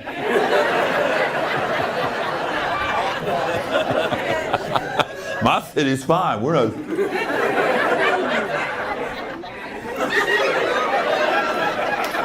Damn, I can't believe they're doing that shit in D.C.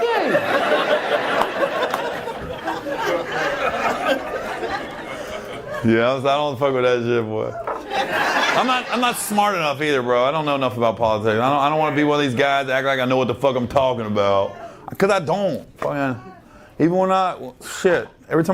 every time election comes, I just be asking people, what we doing? That's all we're doing. Like I'm my fucking big brother. Who's the house voting for?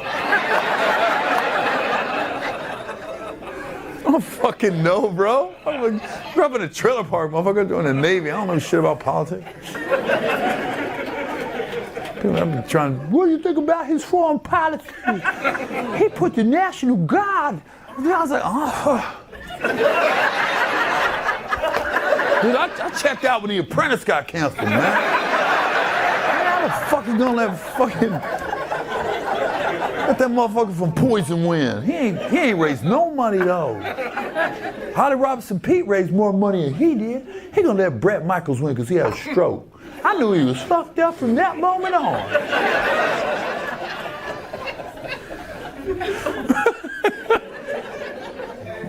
That's all I got, man. Same thing with religion. I don't fucking try to get into it because motherfuckers be tripping off religion too. This is all I know about religion is I get confused when I go to church because everywhere I go, it's pretty consistent. Jesus died for our sins and it was on the cross. It messed up his abs, his forehead, hands, feet. He was on the cross for a long time. And he did that for us. He did that so we could sin and still be able to get into heaven. But every time I go to church, they'd be like, don't sin. I'm like, well, it's awful selfish on our part.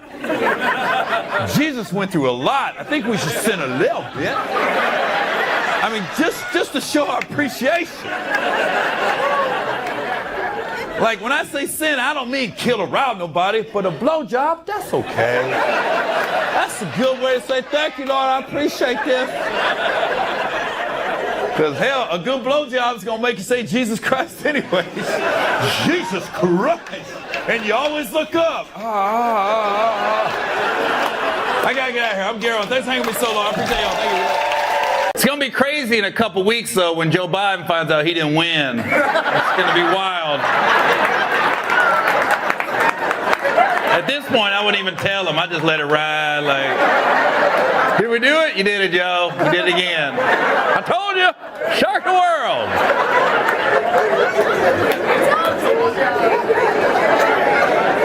I don't think I've ever seen a president deteriorate at the speed of Joe Biden. Man, every time he was talking that last year, I really wanted that movie Cocoon to be for real. Like, well, at least the next 4 years will be entertaining, if nothing else, you know, like, because one thing we've definitely learned about Donald Trump, he could care less what the question is. He's going to answer what he wants to answer. He's proven that time and time again. That one debate threw me when he was just like, you know, how do you feel about the economy? They're eating dogs. Like, whoa.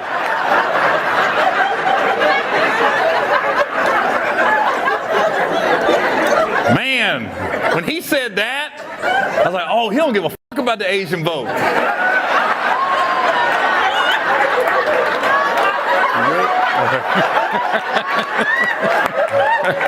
I don't really care if you're laughing. I just look right there like, you good, bro?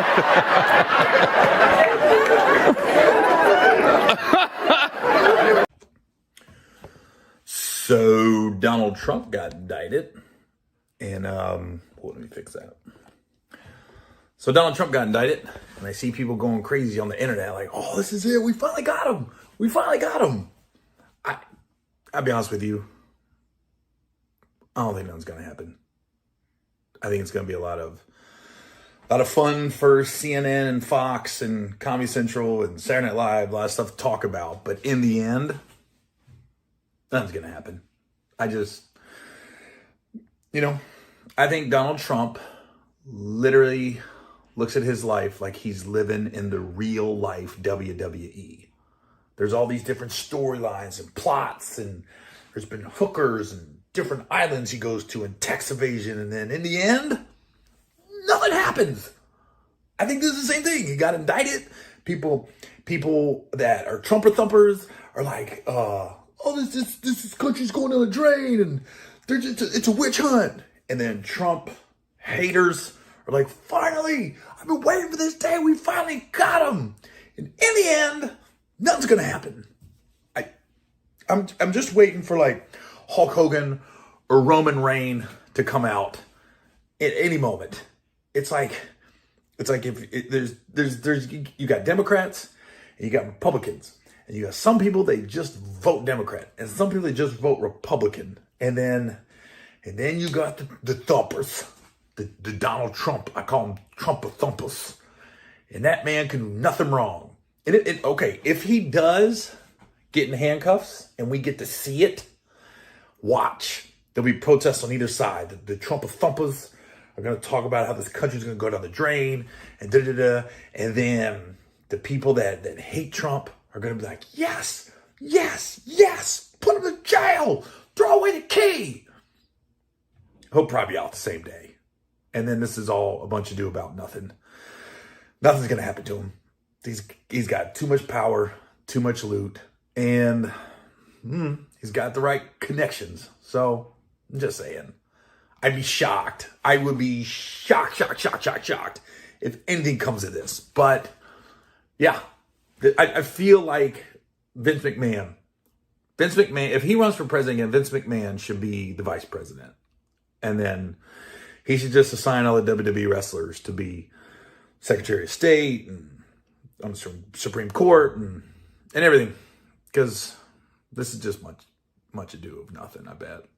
I'd be shocked if anything comes of this other than more storylines. But, all right, I'm just waiting for somebody to come in with a flying chair or this, I don't know, flying elbow or anything. But in the end, watch over the next few weeks. It's going to be, oh, we got him. This country going on a drain. In the end, nothing's going to happen. Watch. I would put money on it. So, could be wrong. I don't know. But, like I said, to me, every time I see somebody going after Trump, I read it like it's Saturday morning. I am 10 years old, and I am watching Andre the Giant wrestle Hulk Hogan.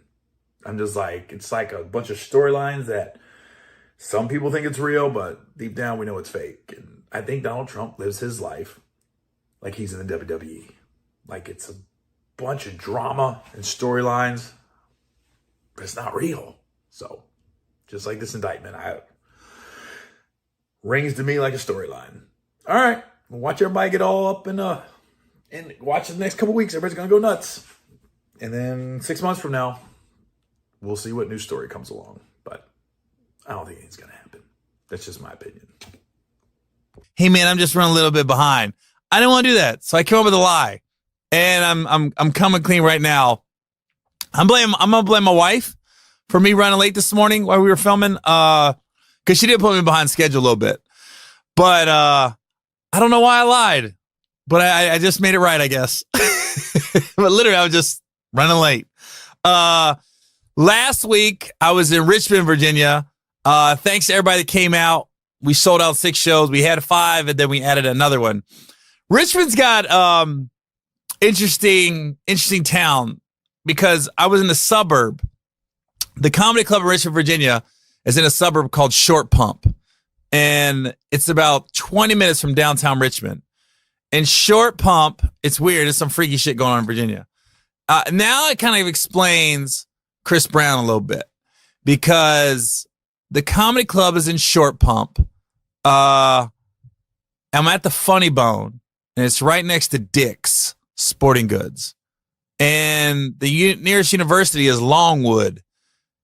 And across road, if you're trying to get to Short Pump, if you're on the highway, there's a road called Tuckahoe Parkway. So I just want to make everybody aware.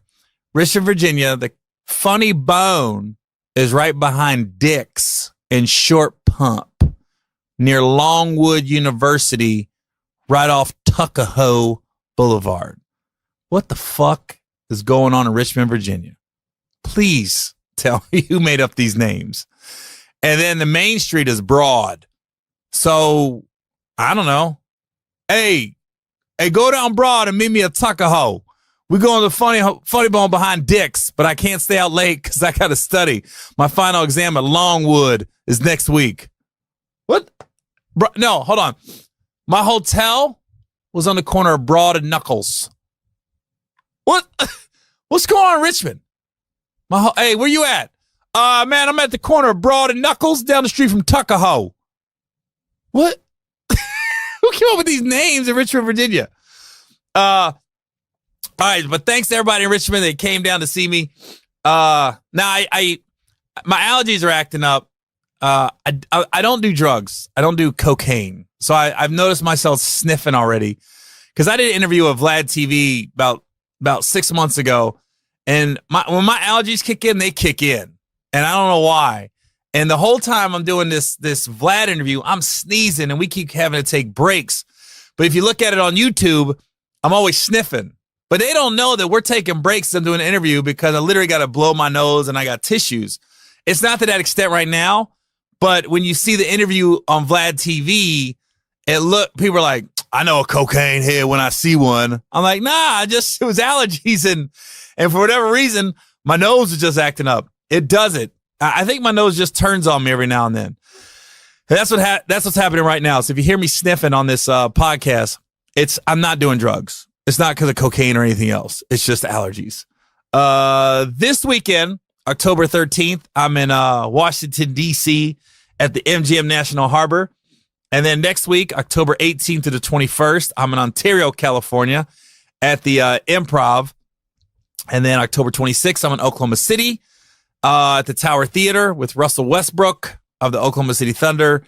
And then the first 2 weekends in November, so November 1st to the 4th and November 8th to the 11th, I'm in Houston, Texas at the Improv.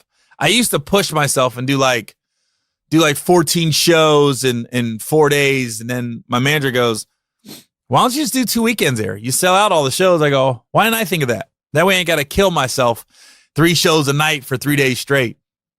So I just do 2 weeks now in Houston. And then November 17th, I'm in New Orleans, Louisiana at the Sanger Theater. And December 15th, I'm in Cincinnati, Ohio, the Taft Theater. And New Year's Eve, I'm in Grand Prairie, Texas, a.k.a. Dallas, Texas, at the Verizon Theater. Look, man, it was a great weekend to be a Bengals fan. Huge. I'm sitting here in Richmond, Virginia at this sports bar, and I thought we didn't have a chance. We're losing the whole game, 17-0. Bengals down in the third quarter. I'm like, in my brain, I'm going 3-2. Then we got to play Pittsburgh. Then we got to play Kansas City and New Orleans. We got a tough schedule. It's really going to set us back. And I don't know what happened, but they just woke up. And all of a sudden, defense scored a touchdown. Defense scored 2 touchdowns. Bengals win 4-1. All's right in the world right now with me. Like, when the Bengals win, everything's okay. I always say, like, if a doctor tells me I got cancer, Gary, you got cancer, you have 6 months to live. It's better than 5, baby. It's better than 5 because the Bengals won. Now, the Bengals lose, Gary got cancer. What the fuck, man? I gotta go to chemo. How can I stay living? Bengals win? Could be worse. And so it's like you gotta temper it, man, because Bengals are 4-1. They're in first place, all by themselves in the division. But the Steelers are coming to town. Oh my God. This is the worst. It's the worst. Bengals lost, I think, 11 of the last 12 to the Steelers. For whatever reason, they got our number. I don't know why we can't beat those motherfuckers, man. Really bothers me. What bothers me more is most of the Steelers I meet are pretty cool. I wish they were assholes. Because every time I go to Pittsburgh and some of the Steelers are come out and I met their coach a few times, Mike Tomlin. It's just like they're all so fucking cool. But I can't bring myself to root for them. And I like Steeler fans. I know you're not supposed to like them. And they can be a bit obnoxious like most NFL fans, but they're so loyal and they're down. And they'll go see the Steelers whether 2-12 or 12-2. Steeler fans will be out there at the game. So you got to respect the fan base. And they travel. I remember when I had season tickets for the Bengals, and I stopped getting season tickets because I'm not in town enough. But when I had my season tickets, they would put ads in the paper when the Steelers come to town. Don't sell your tickets to Steeler fans because you go to a Bengals game when they play the Steelers and they got those terrible towels and that stadium be half full of Pittsburgh fans, and you see them towels going crazy. And I was like, but what the Bengals don't realize, you make half your money back off the Steeler game. Like I had 2 tickets, and I think when I had my season tickets, it was around $2,500, I think, for the 2 tickets for the whole season. And Steeler game, I would get $1,000 for my 2 tickets for that one game. So you're basically I make half my money back damn near off one game every year. And when the Bengals are winning, you get more money for your tickets if you weren't in town. If they're losing, it's hard. Like if it's the Bengals versus the Buccaneers, that's a hard ticket to sell. Or Bengals versus the Cardinals. But the Bengals Steelers, always get your money's worth. And then some. If you put them on StubHub or Craigslist or any of those websites like that. I always made my money off the Steeler game. That's why it's hard when the Bengals, if they're not winning, they say don't sell your tickets to Steeler fans. You make all your money back on the Steeler game. But I'm going to be in the building.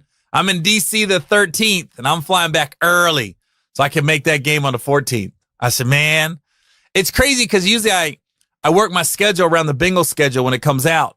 And this year I didn't really do that. Like I know I'm going to make 3-4 games, but I got burned last year. I tried to make my whole schedule, and then we were terrible. I was like, shit.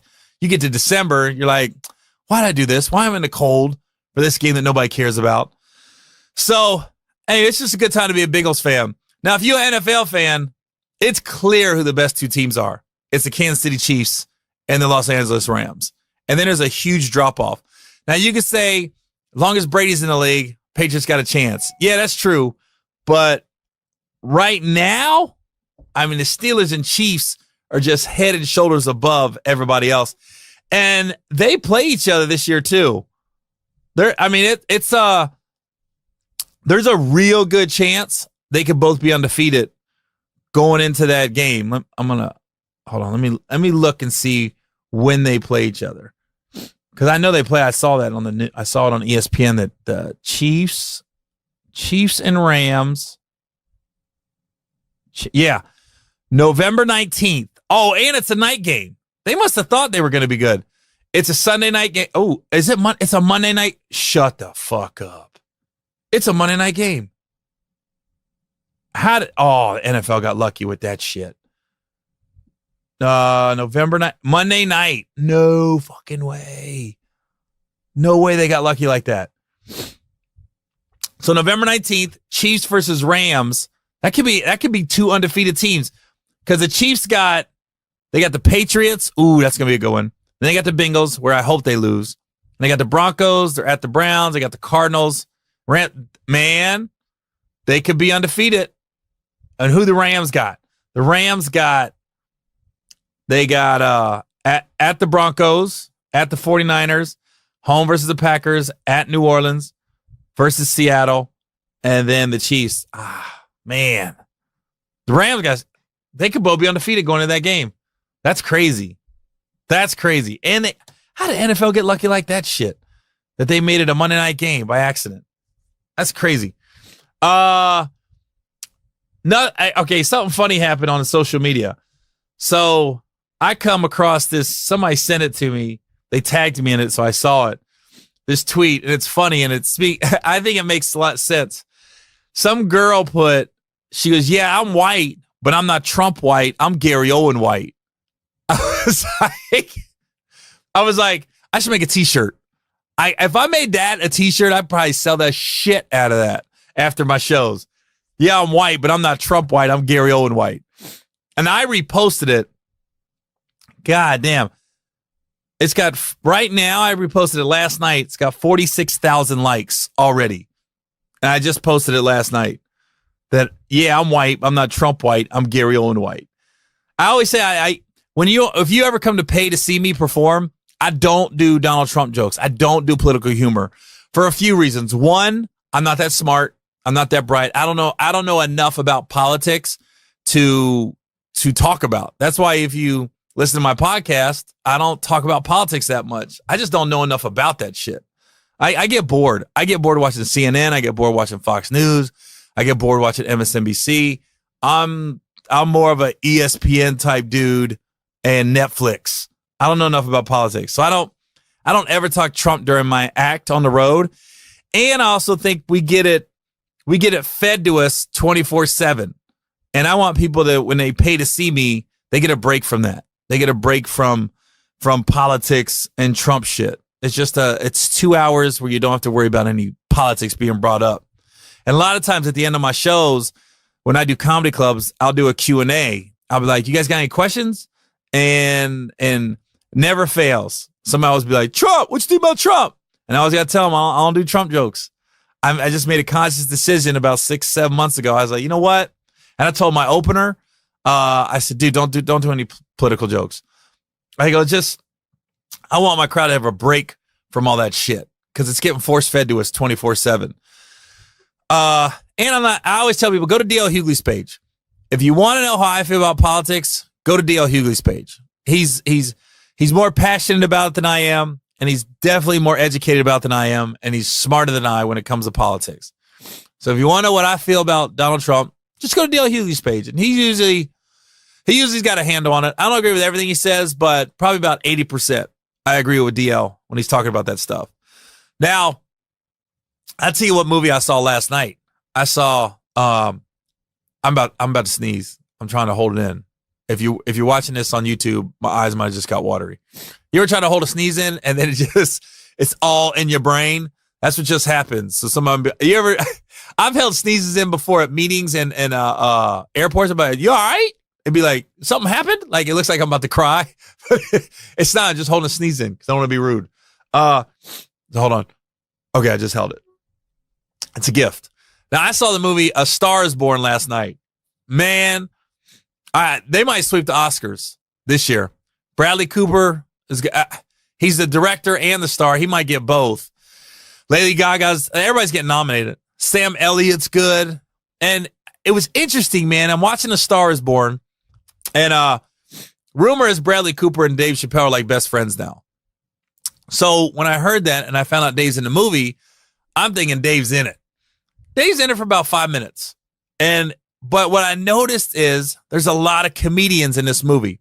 Lunell's in it. Eddie Griffin's in it. And they're all just in it for like 1 or 2 scenes. Lunell's a cashier. And she's got a quick, funny scene. Eddie Griffin's a preacher, and he's only in it for about 30 seconds, literally. Chappelle plays Bradley Cooper's like friend from high school that he grew up with. That is kind of like a sounding board for Bradley Cooper's character in the movie because Bradley Cooper's character is like basically a rock star. And Dave seems like that high school friend that's got an average suburb life, but it's grounded, married with kids. And I think Bradley kind of goes to him as like a getaway. And I got friends like that too. That's why even though David isn't that long, I liked his character because I get it. Because me being in the entertainment business, I got a buddy Paul in Columbus and a buddy Mike in Kentucky. Like, they're my guys. They're doing great in life, but they're working, got their wife and kids and just doing it, you know? So Dave's in it, Lunell's in it, Eddie Griffin's in it, Andrew Dice Clay's in it. Now, I didn't see that one coming. Now, Dice Clay plays Lady Gaga's dad in the movie. And even when he walked on screen, it took me a second. I go, hold on. Is that Dice Clay? Because he looks like an older dad. He's got gray hair now. And he looks like he's healthy, but he's not funny at all in the movie. He's playing strictly a dramatic role, and he killed it. I bet you gets a lot of work out of this. But I'm not going to give the movie away, but it's a really good movie, and it's not like the one from the 70s with Chris Christopherson and Barbra Streisand. It's a completely different take on it. But it's pretty dope, especially being in the entertainment business, not in the music business, but comedian. You get how you can feel ostracized and alone a lot.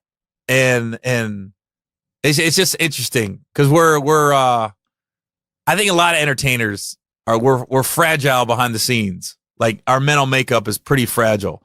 We do read the blogs. We do, people's opinions matter to us. We act like it don't. That's how it kills me when I hear entertainers be like, yeah, I don't care about what people think. I do a lot. And I think that's such a lie. Same thing when I see people getting the tattoos saying only God can judge me. I'm like, really? That's bullshit. There was one guy in Cincinnati one time. He had it like on his forehead or some shit. He had he had it on his neck. He had only God can judge me. And he like killed somebody, and now he got life in prison. And I'm sitting there looking on the news, and I'm like, well, that tattoo didn't work out, did it? Anytime anybody's got only God can judge me, I go, I got a feeling they did some dirt. And they're trying to convince themselves that only God could judge them. I'm like, no, the court can judge you and a jury can judge you. There was one guy one time, and I don't know, I don't know what he did. He did a bunch of crimes, but he had these money bags in between his eyebrows, these big money bags, and he had them tattooed right here. And then he went and robbed somebody. And I go, that was stupid. You're pretty easy to catch. This is note to all criminals. Don't get tattoos on your face if you plan on committing crimes. It's a kind of easy getaway. I'm always amazed when they can't find somebody for a couple weeks and they got tattoos on their face. I go, where's that dude at? Because if he's at a 7-Eleven or McDonald's, I mean, he's going to stick out. So if you haven't seen A Star is Born, I recommend going to see it. It's a dope movie, about 2 hours and 15 minutes, but it goes pretty fast. And when you got a story like that, like those movies like A Star is Born, it takes 2 hours to flush the story out. Because it really is, it's a love story. And you gotta see the relationship kind of grow and blossom. And I always like Sam Elliott, man. Sam Elliott's good in everything. I'd be shocked if he doesn't get Oscar nominated for his part. But I remember him in Mask. I don't know if people remember that movie Mask from like 84, 85. It came out. It was about Rocky Dennis, the dude that had the weird face. And Cher was in it. And Sam Elliott played a guy named Gar. And he just talks like, he's got that voice. Hey, how you doing? I can't do it, man. But the people I grew up with, the women I grew up with in the trailer park, not girls, but the moms, them motherfuckers' panties got wet when Sam Elliott came on the screen. Oh, my mom and her crew back in the day, holy shit. Oh, my God. I leave my shoes under his bed anytime. I was like, what does that mean? You know? They love Sam Elliott, boy. Them trailer park women that I grew up with, when that movie Mask came out. So every time I see Sam Elliott, it reminds me of growing up, hearing all them women talk in the trailer park. Like my mom would have like her crew of women in the trailer park, like come over and I'd hear them talking on the front porch or in the kitchen. And my mom was funny, man. I remember one time I heard my mom talking to her girlfriends and they were sitting there and one girl's like, yeah, I got my tubes tied. And another girl was like, yeah, well, I'm going to make Rick get his shit snipped. And then my mom goes, well, we just pray a lot. We're not going to get fixed. We're just going to pray a lot. That's what we're going to do. Now, the other thing that happened over the weekend was the Conor McGregor Khabib Nurmagomedov fight. I can't say his last name. Here's the thing. I thought I knew his last name. And then I heard this dude that beat Conor McGregor. I heard him talk. We're pronouncing his last name wrong. And that's when I gave up. Khabib Nurmagomedov. I don't know how to say his name.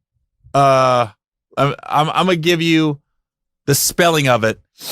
And then I'll tell you guys how you think you're supposed to say this name. Khabib, Khabib. Khabib. His last name is Nurmagomedov.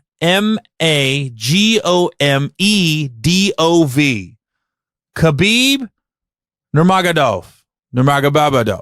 I don't know how to say that shit. Anyways, this guy choked out Conor McGregor, and there's a guy named Brandon Schaub. He's an ex-UFC fighter, but he has his own podcast. He said before the fight, he goes, "This is a fight I don't want to go to because whoever wins, it's going to be a powder keg."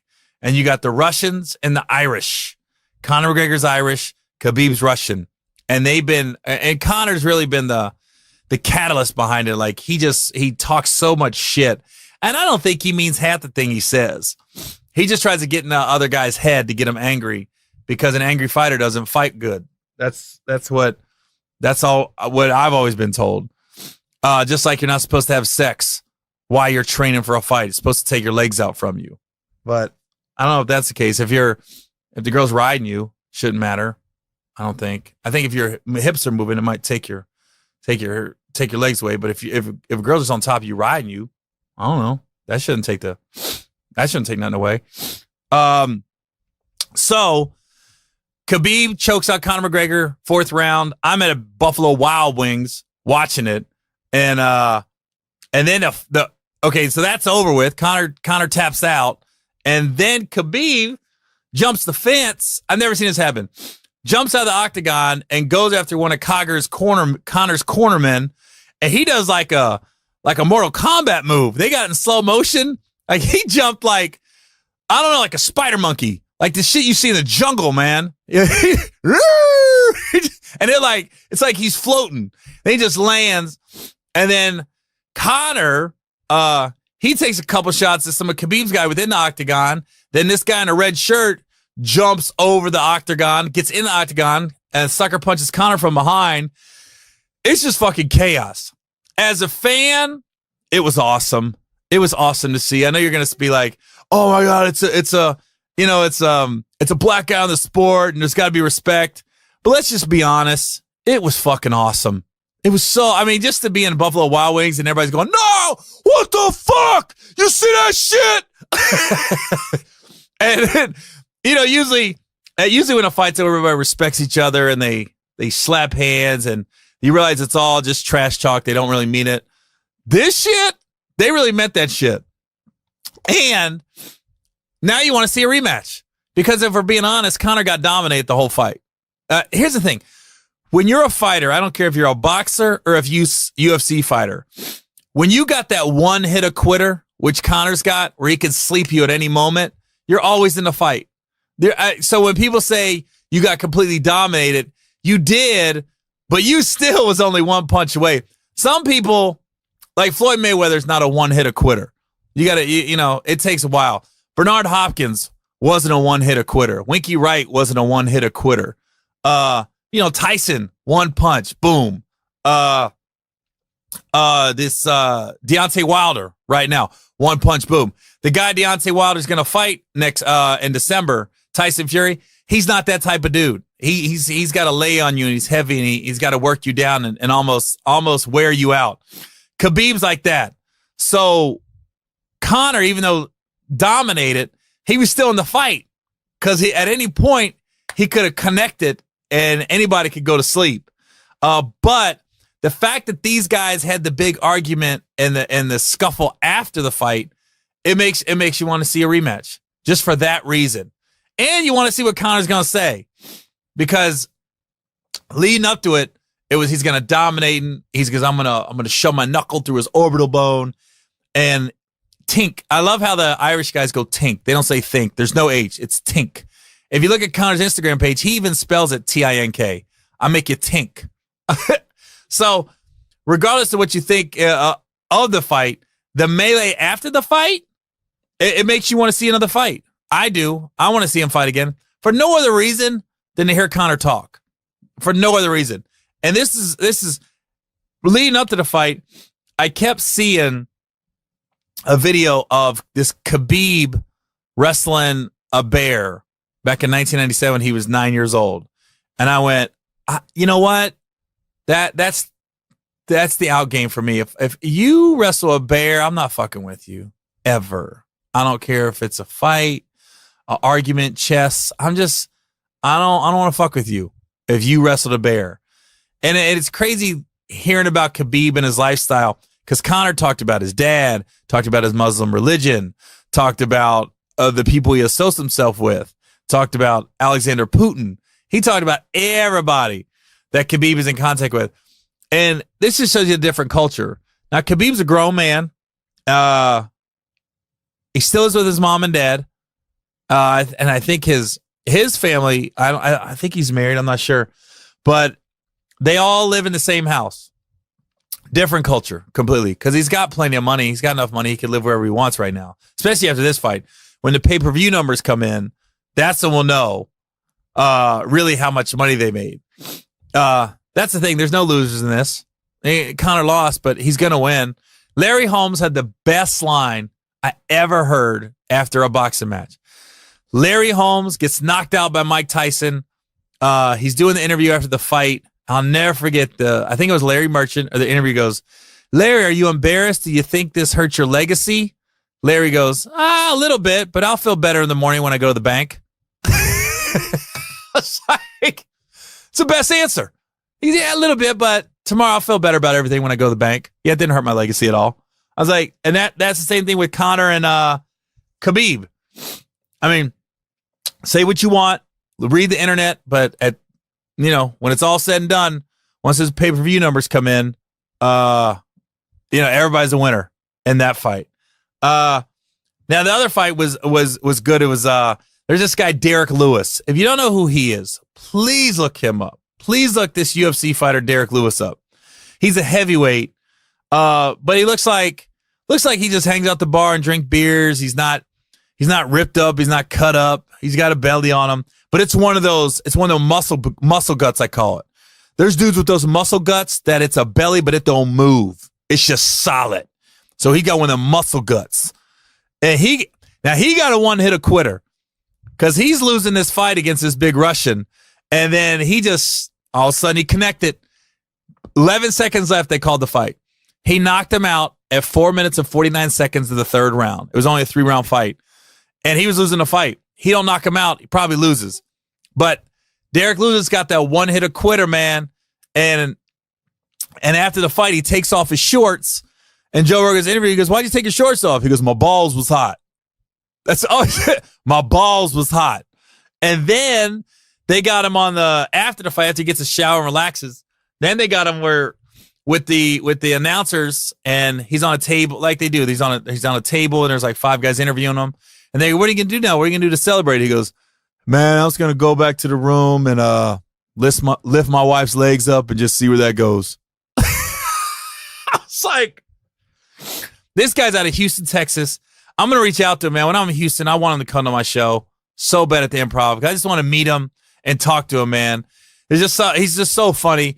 And when the hurricane hit last year in Houston, he stayed in Houston. He had a big lifted like pickup truck, damn near looked like a semi. He was driving it around Houston, helping people out during the hurricane, just grabbing people. And one guy, I'm almost positive it's Derek Lewis. One guy had a rebel flag on, had either on his car, or on his shirt, or in his yard. And Derek went to help him out. And then somebody said something to him like, dude, that guy's got a rebel flag. He goes, man, we'll deal with that shit later. Like, we'll deal with that ignorance later. Right now, he was just trying to help people and get him out of the water. So I hope if anybody knows who he is, I'm going to reach out to him on social media when it gets closer to me going to Houston. But I really want him to come to my show. I just want to meet him and talk to him, man, because he cracks me up. He really cracks me up. I start following him on Instagram now. Derek Lewis. Let me see. I give his Instagram out. Give him a shout out. DERI. Derek. I'm the worst at spelling, by the way. I don't know if it's 2 R's. There it is. Okay, his Instagram is The Beast UFC. TheBeast UFC. It's Derek Lewis. Yeah, look him up on YouTube, man. And his Instagram page is actually funny. It's funny as shit. And I know he's gotten a lot. Oh my God. He's got a lot more followers since that fight. So I'm not the only one that noticed him, because he didn't have this many the Saturday night when I saw the interview and I immediately started following him. He didn't have that many. He got a lot more since the fight. So people started to get wind of him, man. So the UFC fight, Bengals are 4-1. I went and saw Stars Born. Go see that. This week's it's a weird week for me. Every year it comes around because October 8th is my mom's birthday, and then October 12th is my brother's birthday. Now, my brother passed away a couple years ago of a heroin overdose. So Friday, October 12th would have been his 37th birthday. He would have turned 37. He passed away May 20th, 2015. So I always make sure I'm home and I go to the cemetery and go see him at where he's buried at. And I got this, I don't know if it's a weird thing I do or just something I always bring. Whenever I go see him on his birthday, I take a pair of running shoes. and I put him on his headstone, and I leave him there, and I always write a little message on the insole to him. And every time I go back, the shoes are always gone. I don't know if somebody takes them, or I don't know if the cemetery when they're cutting the grass, they just throw them out. But I put them on top of the headstone, and I don't know. My mom might take them and throw them in the garbage. I don't know. But I always leave them, and the reason I do that is because my brother Dallas would always take my clothes that I'm not wearing anymore and my shoes when he was around. We both wear a size 12. We both got the same like waist. I'm 6'2". I think Dallas probably 5'11". He was a little shorter than me, but he'd still take my pants and then he'd just cuff them up or hem them up. But it's just a little tradition I do every year. So it's weird because my mom and my brother's birthdays are so close, October 8th and October 12th. And I don't talk to my mom anymore. I mean, it's no secret. For whatever reason, we don't talk. I think when's the last time I spoken to my mom was March of 2016 was the last time I had a conversation with my mom. And then yeah. And it got a little ugly within the family there for a minute, just because I tried to get custody of my brother's daughter. Once he passed away, there was a custody battle between my mom and stepdad and the baby's mother, and the court called me out of left field. I had nothing to do with it. I didn't know there was a real custody battle going on, and this guardian ad litem is what it's called. GAL, she called me and said, "Are you Dallas Randall's brother?" And I was like, "Yeah." And she goes, "Huh?"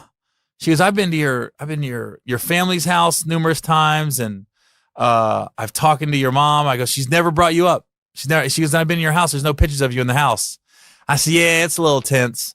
And then she just was like, her job was to figure out who was the better home for my brother's daughter. Was it my mom and stepdad, or was it the baby mama?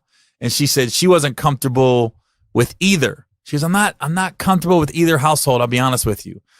And then, so she goes, if I recommend her to not be at either home,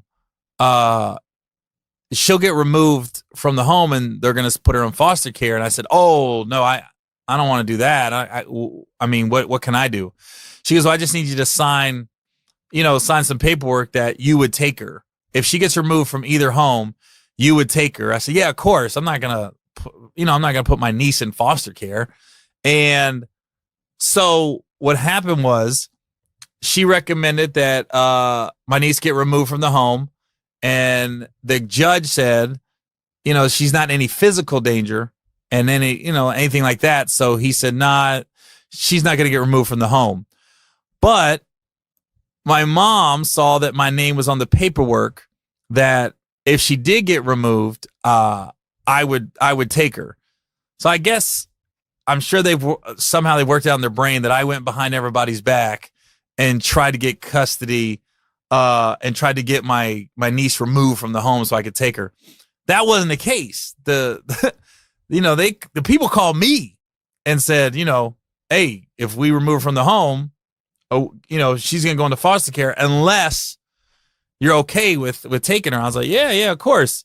And they had to come do a home visit at my house to make sure we were stable and we had a good home.